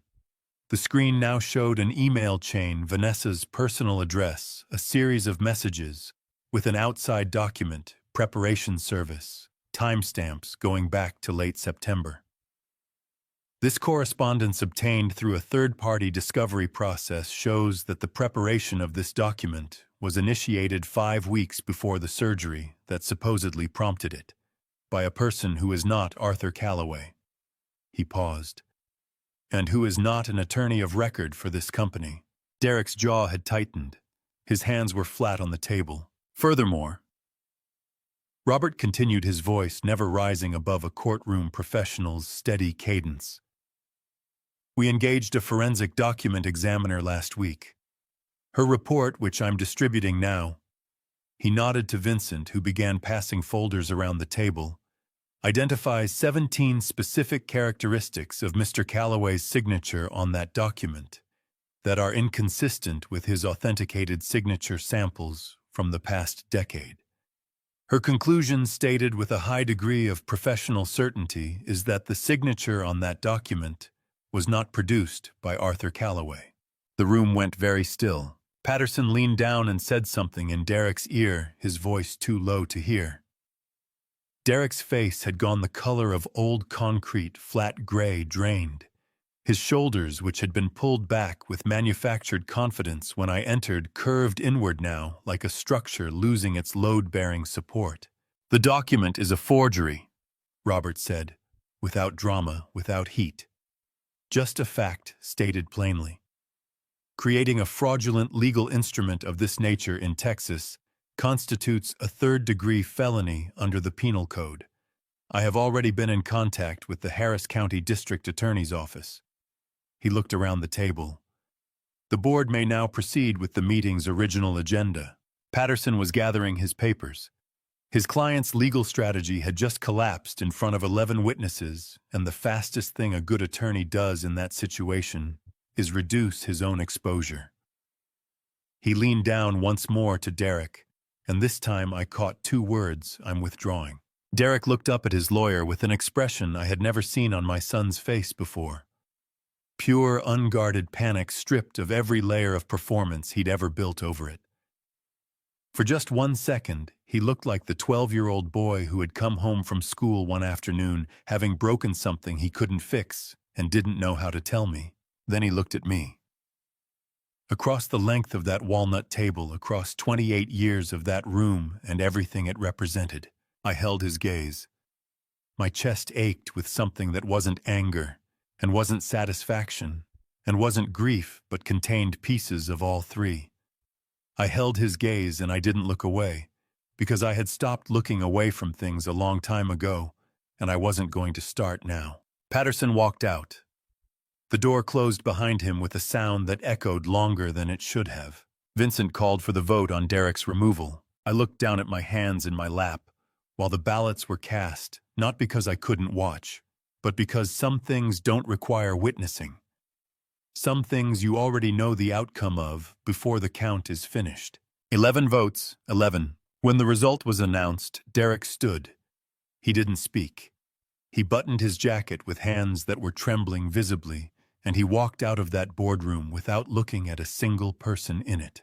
I listened to his footsteps cross the marble floor outside. I listened until I couldn't hear them anymore. Before I reveal what happened the afternoon, I called my son back to the house he grew up in. Comment the word truth below. Because what was said in that living room is something I have never spoken out loud to anyone. Until now. A note. Before we continue, this story contains some fictional elements added for depth and clarity. The names and details may not all be drawn from a single source, but everything this story is trying to tell you is worth hearing. 5 days after the board meeting ended Derek's last foothold in Callaway Construction, I called him and told him to come home. Not to my lawyer's office. Not to a conference room with glass walls and recorded minutes. Home, the house on River Oaks Boulevard, where he had learned to ride a bicycle on the front driveway, and where his mother had died in the upstairs bedroom, with both of us holding her hands. Grace had helped me dress that morning without me asking. She laid out my navy shirt and the silver cufflinks Margaret gave me on our 35th anniversary, and when she handed them to me, she said, "You look like a man who built something." I didn't answer, but I held those cufflinks in my palm for a long moment before I put them on. Robert arrived at 1:45. He set his briefcase on the dining table and opened it without ceremony, spreading printed documents across the mahogany surface in a precise, deliberate row. "Art," he said, not looking up. "When Derek walks in, let me lead with the documents first. Give him no room to construct a narrative before the evidence is on the table." "Agreed," I said. At exactly 2 o'clock, the front doorbell rang. Grace opened it. Derek walked in first, shoulders squared, wearing the charcoal blazer he always wore when he wanted to appear in command of something. Vanessa came in behind him, leather portfolio tucked under her arm, chin lifted at an angle that had always reminded me of a person preparing to testify. "Dad." Derek's voice was careful, controlled, the voice of a man who had rehearsed. "Come and sit down." I gestured toward the chairs across the fireplace. Vanessa set her portfolio on the coffee table with a sharp click and crossed her legs. "Arthur, before anything begins, I want to be clear. Derek's attorney has advised us that any discussion of pending legal matters—" "Vanessa." Robert's voice was flat and final. "Derek's attorney is not in this room. I am. And I have been Arthur's legal counsel for 21 years, which means everything on this table has already been reviewed by people whose job it is to determine what is admissible and what is actionable. So please sit down." Vanessa's jaw tightened so hard I could see the muscle flex beneath her cheekbone. She sat. Derek looked at the documents spread across the table, and something moved through his face fast, involuntary, the flicker of a man who recognizes what he is looking at. "The Meridian Consulting Group," Robert said, sliding the first document forward. "A Delaware shell company incorporated 14 months ago. Its sole operational function has been receiving forwarded bid intelligence from a Callaway Construction internal email account registered to Derek Callaway, Senior Vice President of Development, and relaying that intelligence to the acquisitions team of Carver Capital Holdings." Derek's throat moved. "I can explain. The Galveston Port expansion contract." Robert continued, sliding a second document. $68 million. Callaway submitted the lowest qualifying bid. We lost the contract by a margin of $400,000 to a firm that had never previously competed in the Gulf Coast infrastructure market. That firm was backed by Carver Capital. Robert placed his finger on the page. "The bid figures your team submitted internally were forwarded from your email address 46 hours before the submission deadline." "That's circumstantial," Derek started. "The encryption key on the forwarded files carries your personal digital signature, Derek." Robert's voice did not rise. It never needed to. "That is not circumstantial. That is forensic." Derek shot to his feet. His chair scraped back hard against the hardwood floor, and the sound cracked through the room like a gunshot. His hands were balled at his sides, knuckles white, and his eyes were burning with something that looked like anger, but moved like panic underneath. "You want to talk about forensics?" His voice cracked on the last word. "Let's talk about what this company looked like when you were in that hospital." Dad, the quarterly numbers were collapsing. 3 contractors were threatening to walk, and Vincent Hale was running around telling the board you might not recover full capacity. Vincent Hale's concerns about my capacity were based on a physician's affidavit, I said, and my voice came out lower and quieter than I expected, which somehow made it cut deeper. "That was fabricated on a device registered to your home network on the afternoon of October 3rd, the same afternoon I was admitted for pre-surgical preparation." The color left Derek's face in a single visible wave. He stood there with his jaw working and nothing coming out, and for one moment he looked exactly like the boy he used to be, caught exposed, stripped of every defense he had constructed. Vanessa made a sharp sound and turned her face away toward the window. "I didn't—" Derek's voice broke apart. He pressed the back of his hand against his mouth. His eyes were reddening at the edges, filling fast with something wet and furious and devastated all at once. "I didn't know she was going to use a fraudulent document. I told her what I needed and I didn't ask." "You didn't ask." The words came out of me slowly, each one weighted. My chest ached with a grief I had been carrying for 6 weeks, the specific, exhausting grief of loving someone who is actively destroying what you built for them. "That is your answer, Derek. You needed something done and you simply declined to examine how it was being done." I was drowning. The words exploded out of him, raw, cracked open, nothing rehearsed left in them. Tears broke over his lower lids and ran down his jaw, and he didn't wipe them, didn't try to, just stood there shaking with his hands balled at his sides and his voice fracturing further with every word. "I had $3.4 million in debt. Private loans, gambling losses, investment failures I couldn't fix. I woke up every morning and the number was the same, and I couldn't see any way out that didn't end with everyone knowing I had failed completely." The fire in the hearth crackled. Outside, through the tall windows, the November light fell pale and cold across the live oaks Margaret had planted 3 decades ago. "You could have come to me," I said, and my own voice was not steady anymore. My eyes burned. My hands gripped the armrests of my chair so hard the leather groaned. "You could have walked through that door and sat in that chair and told me the truth. I would have been furious. I would have argued with you. But I would have helped you, Derek, because you are my son, and that does not stop being true no matter what you do with it." Derek's chin shook.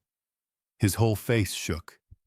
He pressed both palms flat over his eyes, and a sound came out of him, not a word, not a cry exactly, something deeper and more broken than either the sound of a man arriving finally, and too late at the full weight of what he had done. Grace stepped quietly from the hallway doorway, set a glass of water on the table beside me, and rested her hand briefly on my shoulder. The warmth of that small gesture was the only thing keeping my voice from breaking entirely. "An apology," I said at last, "is only the first door in a very long hallway, Derek. What you do after you walk through it, that is what matters now." Robert had stepped into the study to take a call from the Harris County DA's office. Vanessa had walked out onto the back porch. I could see her silhouette through the glass door, phone pressed hard to her ear. One hand pressed flat against the porch railing, like she needed something solid to hold on to. That left Derek and me alone in the living room for the first time in what felt like years. He was still sitting on the couch. He had not moved since his legs had finally given out beneath him 20 minutes earlier. His elbows were on his knees, his face bent toward the floor, and he was breathing with the careful deliberateness of a man trying to hold himself together by controlling the one thing he still could. "Derek!" My voice came out even. Look at me. He lifted his head. His eyes were swollen, nearly shut red from the inside out, the tear tracks still visible on his jaw. He looked 44 years old, and somehow simultaneously about 12. I hated that I could still see both ages in his face at the same time. 3.4 million, I said. That's the total. He nodded once, give or take. And Meridian paid you 800,000 over 14 months. Yes, the word came out scraped and flat. So you sold your father's company's intelligence for less than a quarter of what you owed. I kept my voice level. And you still had no way out. Derek's hands tightened on his knees until his knuckles went white as bone. The plan was to use the Carver money to cover the most urgent loans and buy enough time to restructure. But the debts kept compounding. The interest on the private loans was 18%. Every month I covered one hole, two more opened. Why didn't you come to me? My voice cracked on the last word, just slightly, just enough. I pressed my fist to the center of my chest where the ache had been living since October. Derek, why didn't you come to me? His face crumpled completely. Not gradually all at once, like a structure that had been bearing more weight than it was built to hold, and finally catastrophically gives way. His chin dropped to his chest. His shoulders heaved. A sound broke out of him from somewhere deep behind his sternum, a raw, wretched shaking sound, and he wept the way a man weeps when he has run completely out of performance, and there is nothing left but the truth of what he feels. Because I was ashamed. The words came out between ragged breaths barely formed. Because you built all of this from nothing, and I couldn't even keep myself solvent. I couldn't tell you I had gambled away money, that I had taken private loans from people who were not the kind of people you borrow from. I couldn't sit across from you and say, Dad, I failed. I couldn't do it. My throat closed so tight I had to breathe carefully through my nose for several seconds. My eyes burned. I did not blink. Tyler came to see me every week, I said at last. My voice was quiet now, not soft, but the specific quietness of something very serious. Every single week, while you were filing guardianship papers and redirecting company funds, that boy, your 17-year-old son, was sitting in my hospital room, asking if I needed anything from the pharmacy, telling me about his school projects, holding my hand when the pain medication made me disoriented at 3 a.m. My voice broke open on the last sentence, and I let it. He understood what a son owes a father. Think very carefully about what that means, Derek. Derek made a sound like he had been struck. His head snapped up, and the look on his face, the raw, unguarded devastation of hearing your own child used as a mirror for your failure, was the most painful thing I had seen in 73 years of living. His whole body was shaking. His hands were trembling against his thighs. His jaw worked without producing words. I know, he finally managed. I know what I am. I know what I did. He pressed the heels of both hands against his eyes so hard, the skin around them went white. I don't know how to fix this, Dad. Tell me how to fix this. You cannot fix it, I said plainly. You can only move forward differently. He dropped his hands. His eyes met mine, swollen raw, stripped of every layer of pretense, and he asked in a voice barely above a whisper, Are you going to let the DA prosecute? Robert cannot stop the process, and I will not ask him to. I held his gaze. The fraudulent affidavit and the Meridian data sales are matters of Texas law, not matters of my personal choice. You will need your own attorney, and not one connected to Vanessa's arrangements. I paused. But I am asking Robert to structure a repayment arrangement against your Callaway shares that will allow you to address the private debt without personal bankruptcy. That is not forgiveness, Derek. That is me making certain my grandson does not spend his senior year watching his father be destroyed beyond recovery. Derek stared at me. His lips trembled. Fresh tears spilled down his already wet cheeks, and he didn't seem to notice, or perhaps he had simply stopped caring whether I saw them. Why? His voice was broken and genuine and desperate. After everything, why would you do that? I leaned forward slowly, joints aching with the effort, and I placed my hand over both of his. His fingers were cold and shaking beneath my palm. His hands, these hands that I had once held when he was 3 days old and had not yet learned to be afraid of anything, were trembling like a man standing on the edge of something he could not come back from. "Because you are my son," I said. "That is the most painful part of all of this. It never stops being true." Derek bent forward, forehead nearly touching our joined hands, and he wept with his whole body. Deep shaking, ugly, honest crying that had no performance in it and no end in sight. I kept my hand over his, and I did not pull away. I had not forgiven him. Not yet. But I had made the decision to remain, to not let the wreckage become the final word. At 73 years old, I have learned that remaining, choosing not to walk away, even when you have every right to, is sometimes the most difficult act of love there is, and the most necessary one. Robert appeared at the study doorway. He looked at us, read the room with quiet precision, and gave a single nod, the nod of a man who has spent 21 years knowing when to stay back and when to step forward. Outside, the November sun was beginning to drop behind the live oaks. The light turned the color of old copper across the floor. I had more to say to my son. But not today. Today I simply held on. 2 days after Derek wept in my living room, I woke up at 5 in the morning and could not go back to sleep.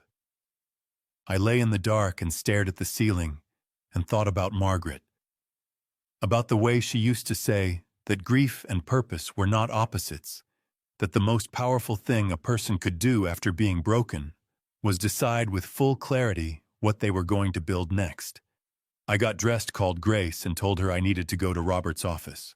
Grace drove me downtown in the pale gray light of a November morning, Houston's skyline rising ahead of us through the windshield like a row of declarations. She didn't ask me questions. She just drove with both hands on the wheel and occasionally glanced at me in the way she had developed over 6 weeks of caring for me, a glance that said, "I see you," without requiring a response. Robert was already at his desk when we arrived at 9. He had a legal pad in front of him and 2 cups of coffee waiting, which told me he had expected me earlier than I actually came. "You look like you made a decision," he said, pushing a cup toward me. "Several." I sat down across from him and set my hands flat on the desk. "I want to revise the will completely, Robert, not adjust.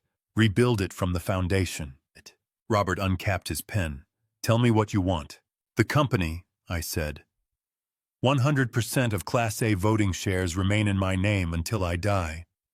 At the time of my death, 60% transfers into a management trust administered by a board of 5, Vincent Hale, 2 independent directors, and 2 seats elected annually by senior staff. Derek receives no voting shares.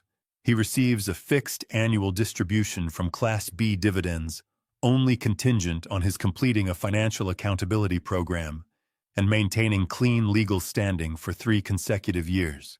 Robert was writing fast. "And the remaining 40%, Callaway Legacy Foundation." I leaned forward slightly. "A charitable trust. Its purpose funding recovery housing, legal aid, and transitional support for elderly individuals who have been financially exploited by family members. I want it operational within 18 months of my death. I want Grace Bennett named as founding director." Robert stopped writing. He looked up at me over the rim of his glasses. "Art that is a significant structural commitment. I know exactly what it is." My voice was steady. My chest was steady. For the first time in 6 weeks, everything inside me felt like it was pointing in the same direction. Margaret spent her last 2 years volunteering at a senior center in Montrose. She used to come home and tell me about people exactly like me, Robert, who had been stripped of everything by the people who were supposed to love them. I always listened, and I never did anything about it. My throat tightened briefly. I am done not doing anything about it. Robert set down his pen. He pressed his lips together, and I could see something moving behind his eyes. Not sentiment exactly, but the specific expression of a man who has known another man for 21 years and is watching him become in a single morning more fully himself than he has been in decades. "Grace," Robert said, turning toward the doorway, where she had been standing with her coffee cup. "You heard all of that." Grace straightened. Her eyes were bright, not with tears exactly, but with the particular brightness that comes just before tears decide whether to fall or recede. "I heard it. Are you willing to take on that role?" Grace set her cup down carefully on the side table.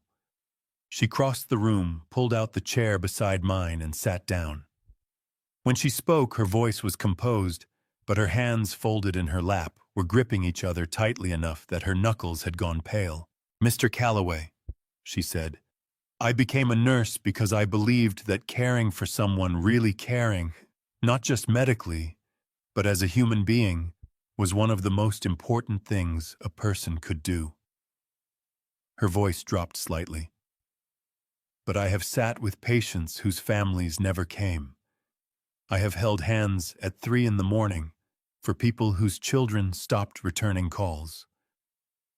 I have watched people give up not because they were sick, but because they were alone." Her jaw tightened. "If you are offering me the chance to do something about that, then yes. Without hesitation, yes." I felt my eyes sting sharply. I blinked twice fast and hard and looked down at the desk for a moment to collect myself. "Good," I said when I trusted my voice again. "Then that is settled." Robert picked up his pen again and kept writing. For the next 3 hours, we worked through every detail: the trust structure, the foundation's operating charter, the repayment arrangement for Derek's private debts against his Class B shares, the legal firewall separating the foundation's assets from any future litigation. Robert drafted language. I revised it.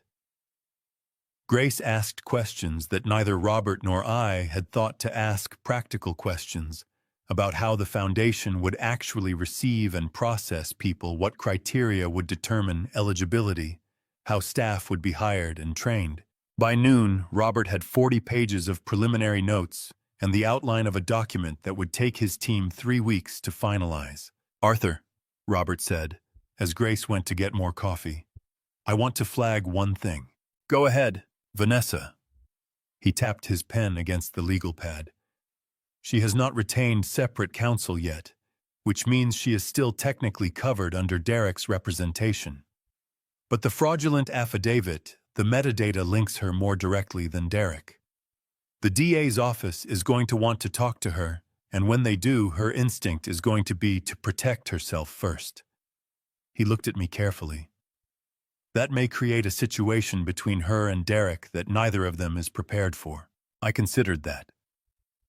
My chest tightened, not with grief this time, but with the particular heaviness of knowing that more pain was coming and not being able to prevent it. "I cannot manage Vanessa," I said.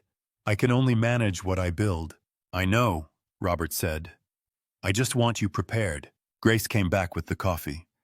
She set a cup in front of me and looked at my face with the precision of a woman who reads people for a living. "You're worried about Derek," she said. "Not a question." "I'm worried about Tyler," I said honestly. "Whatever happens between Derek and Vanessa, that boy is 17 years old, and he is going to be standing in the middle of it." Grace's expression softened with something that ached. "Then we make sure Tyler knows he has somewhere to stand that isn't the middle." I looked at her, this woman who had shown up every single day when my own blood had not, and I thought about Margaret's voice saying, "Grief and purpose are not opposites." I thought about 40 pages of notes on a legal pad. I thought about a foundation that did not yet exist, but would. "Yes," I said, "we do," Robert had warned me. I replayed his words the morning Grace drove me to Derek's house. Vanessa's instinct is going to be to protect herself first. I had told him I could not manage Vanessa. What I had not told him was that I fully intended to try. The call had come from Derek at 7 that morning. His voice on the phone was thin and strained, the voice of a man who had not slept and was running on something grimmer than coffee. "Dad, I need you to come. Vanessa, something happened last night. I can't explain it on the phone. Please." Grace pulled up to the house on Plum Street at 11 o'clock sharp. Derek opened the front door before we reached the porch steps. He was wearing yesterday's clothes. His hair was uncombed. His eyes were red-rimmed and dry, the specific look of a man who has cried everything out and is now operating in the hollow space on the other side of it. "She's in the kitchen," he said. Vanessa was sitting at the kitchen island, with both hands wrapped around a mug of coffee she was not drinking. She was dressed precisely, pressed blouse hair, arranged, makeup applied, which told me everything I needed to know about how she was actually feeling. Vanessa Calloway only got perfectly dressed when she was preparing for a battle she wasn't sure she could win. "Arthur." She looked up at me, and something in her eyes was different from the woman who had sat across from me in my living room 3 weeks earlier. The chin was still lifted, but the certainty behind it was gone. "Vanessa." I pulled out the stool across from her and sat down. Grace stood near the doorway. Derek stood beside the refrigerator with his arms crossed and his jaw working. "Tell him," Derek said. His voice came out flat and cracked at the same time. Vanessa's fingers tightened around the mug. "The DA's office called me yesterday afternoon, separately, not through Derek's attorney." She paused. "They told me the fraudulent affidavit carries my IP address, my device signature, and a timestamp showing it was created while Derek was in a client meeting across town." She looked at me with eyes that were very steady and very tired. "Meaning I created it without his knowledge." The kitchen went very still. Derek made a sound, low, guttural, the sound of a man absorbing a blow he somehow both expected and could not prepare for. He pressed the back of his hand hard against his mouth. "Derek didn't know," Vanessa said. Her voice was controlled, but the mug in her hands was trembling, fine, small tremors she could not fully suppress. "He told me he needed the guardianship filing to go through. He told me what outcome he needed. He didn't ask how. I handled it. That was always how we operated." "You forged a physician's statement," I said. "Not as an accusation, simply as a fact that needed to exist in the open air between us. You falsified a medical document to have a 73-year-old man declared cognitively incapacitated so your husband could seize control of his estate." Vanessa flinched, a small, sharp movement she could not contain. Her jaw tightened. "I did it because we were about to lose everything.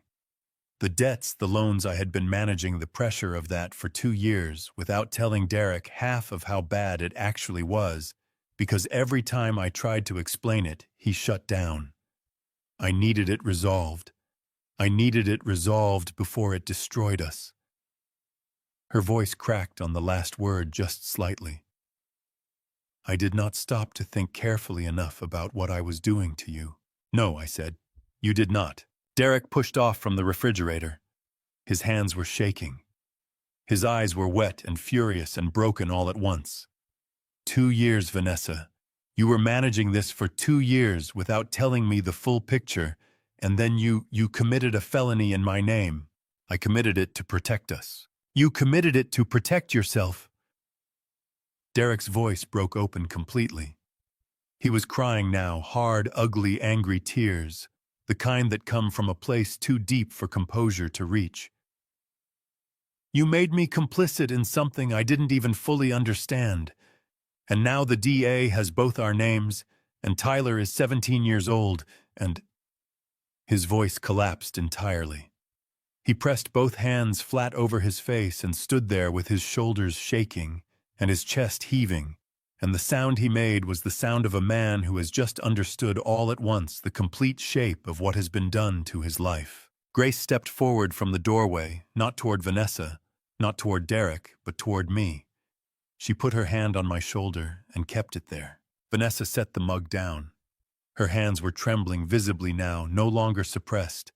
She looked at Derek, really looked at him past the fury and the broken posture, at the man underneath, and something moved across her face that might have been grief, or might have been the beginning of it.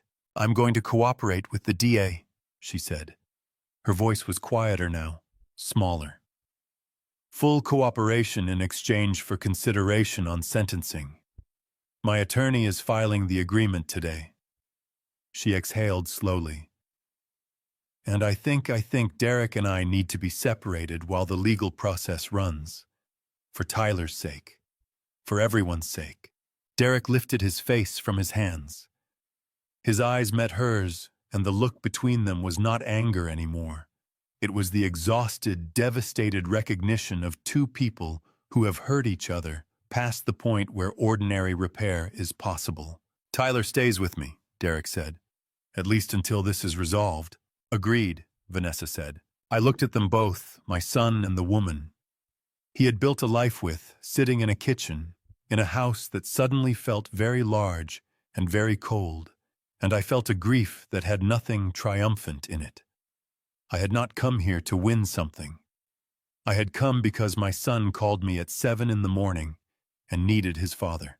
"Tyler," I said. "Someone needs to tell Tyler." Derek wiped his face with the back of his hand. "I'll tell him tonight." "Tell him he can call me," I said. "Anytime, day or night." Derek looked at me across the kitchen. This man who was my son, who had broken things, I had spent a lifetime building, who was now standing in the rubble of his own making. And he nodded. Once. With the full weight of someone who finally understood what it cost to be loved, without condition. Grace squeezed my shoulder gently. Outside, through the kitchen window, the December light was thin and pale over the neighborhood. I had more things to build. But first, I needed to make sure the people I loved knew where to find me. 12 days after Vanessa walked out of the house on Plum Street with 2 suitcases and a cooperation agreement signed with the Harris County DA's office, a white envelope appeared in my mailbox. No return address. My name written in Derek's handwriting, the same slanted, slightly rushed script I had watched him practice on homework assignments 40 years ago. I stood at the mailbox, for longer than I should have, holding it in both hands, in the cold December air. The morning was gray and still. My breath came out in faint clouds. I turned the envelope over once, twice, as if the back of it might tell me something the front could not. It told me nothing. It just waited the way letters from people who have run out of excuses tend to do. Grace was making coffee in the kitchen when I brought it inside. She saw the envelope in my hand, and she saw my face, and she said, "Do you want me to give you some space?" "No," I said. "Stay." She turned the coffee down to low and came to the table without another word. That was Grace. She never needed to be asked twice, and she never made a moment bigger than it needed to be. She simply showed up, which was, I had learned over these past months, the rarest and most valuable thing a person could do. I sat down at the kitchen table and opened it. The letter was 3 pages, handwritten on legal pad paper, the lines slightly crooked, the way they get when a person is writing fast and cannot stop. I will not repeat every word here. Some things belong only to the person they were written for. But I will say this: Derek did not make excuses. He did not ask for anything. He simply told the truth sentence by sentence about every decision he had made and why he had made it, and somewhere on the second page his handwriting got uneven. The letters larger, the pen pressed harder into the paper, the way handwriting looks when the hand holding the pen is shaking. My throat closed. My eyes burned so sharply I had to press the back of my hand against them and hold it there. "Dad," Grace said softly from across the table. "Give me a moment," I managed. I pressed my lips together hard and breathed and kept reading. On the second page, Derek wrote about Margaret. He wrote about a Sunday morning when he was 11 years old, and he had broken an expensive lamp in the living room and lied about it, and how Margaret had sat him down that evening, not angrily, but with that particular quiet of hers that was somehow more serious than anger, and told him that the lamp did not matter, that the lie was the only thing that mattered, because a lie was a choice to put distance between yourself and the people who loved you. He wrote, "I forgot that. Mom spent her whole life trying to teach me that, and I forgot it entirely. I am sorry I forgot it. I am sorry she is not here for me to tell her." My hand went flat against the table. My chest contracted so sharply that I had to breathe through it in slow, deliberate pulls the way the physical therapist had taught me after surgery. Grace's hand came across the table and covered mine without a word, and I gripped it tighter than I intended, probably, and kept reading. Near the end of the 3rd page, Derek had written, "I know I cannot undo what I did. I know that. But I want you to know that the man who did those things, the man who stood outside your recovery room window and calculated instead of praying, I am done being him. I don't know yet who I am going to be instead, but I am. I'm going to find out. I owe you that. I owe Tyler that. I owe myself that." I set the letter down on the table. My hands were trembling, fine, uncontrollable tremors that I could not suppress any more than Derek could suppress his handwriting on page 2. My chest felt cracked open and full at the same time, which is the particular sensation of grief releasing its grip on something it has been holding for too long. My eyes were wet. I did not try to conceal it. At 73 years old, I have earned the right to cry at my kitchen table over a letter from my son. "Is it what you hoped for?" Grace asked quietly. I looked at the letter at 3 pages of my son's handwriting, and his truth, and his unsteady hand, and I felt something shift inside my chest. Not forgiveness entirely. Not yet forgiveness. I have come to believe is not a door you walk through once. It is a road you choose to stay on day after day, even when it is difficult, even when the hurt flares back up without warning. What I felt that morning was not the destination. It was the first step onto the road. "It's a start," I said. My voice was rough and low and full of everything I did not have words for. "It's a real start." Grace squeezed my hand. "What are you going to do?" I looked at the letter one more time. At Derek's name at the bottom of the 3rd page, signed not with the confident signature he used on company documents, but with small, careful letters, the signature of a man who was no longer certain of what his name meant and was trying slowly to find out. "I'm going to write him back," I said. Grace's eyes went bright at the corners. She pressed her lips together, and I could see her fighting the same thing I was fighting, that specific aching warmth that comes when something broken begins against all probability to move toward being whole. "Do you know what you'll say?" she asked. I thought about Margaret sitting Derek down over a broken lamp and a quiet lie. I thought about Tyler appearing at my hospital door every single week with his school projects and his steady eyes. I thought about 40 years of a handwriting I would recognize in the dark. "Yes," I said. "I know exactly what I'll say." I reached for the notepad Grace kept on the kitchen counter for grocery lists, uncapped the pen beside it, and I began.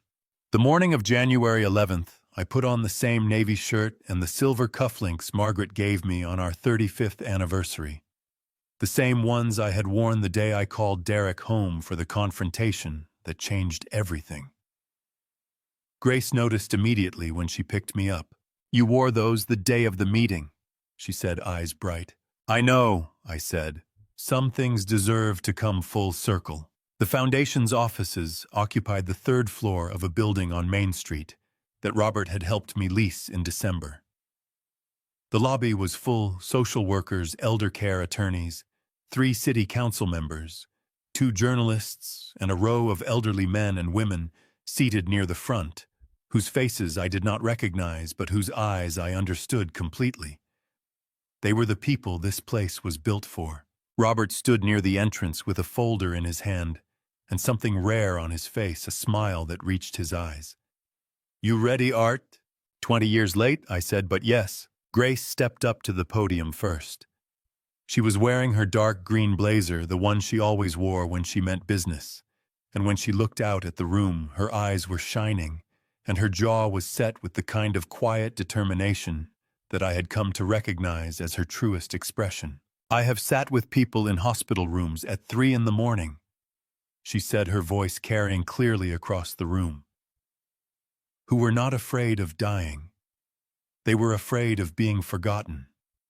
They were afraid of the silence that comes when the people who were supposed to show up stopped showing up."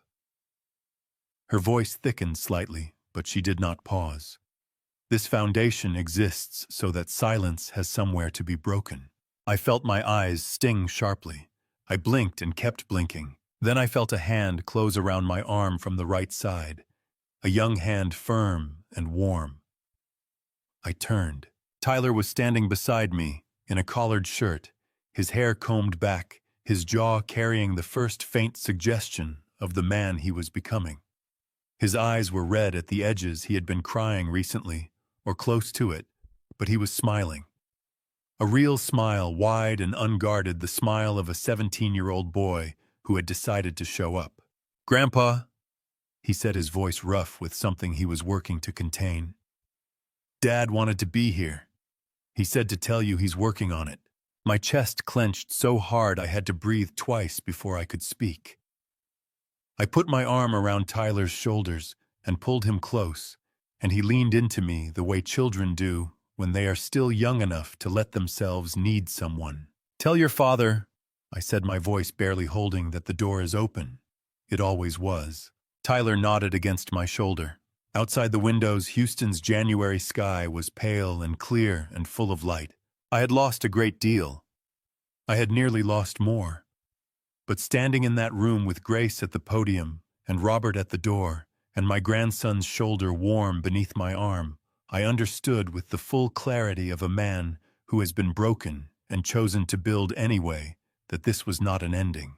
This was the blueprint for everything that came next. Looking back at everything that happened, from that cold recovery room at Houston Methodist to that January morning standing beside Tyler in front of the doors of the Callaway Legacy Foundation, I can only say one thing: I was lucky.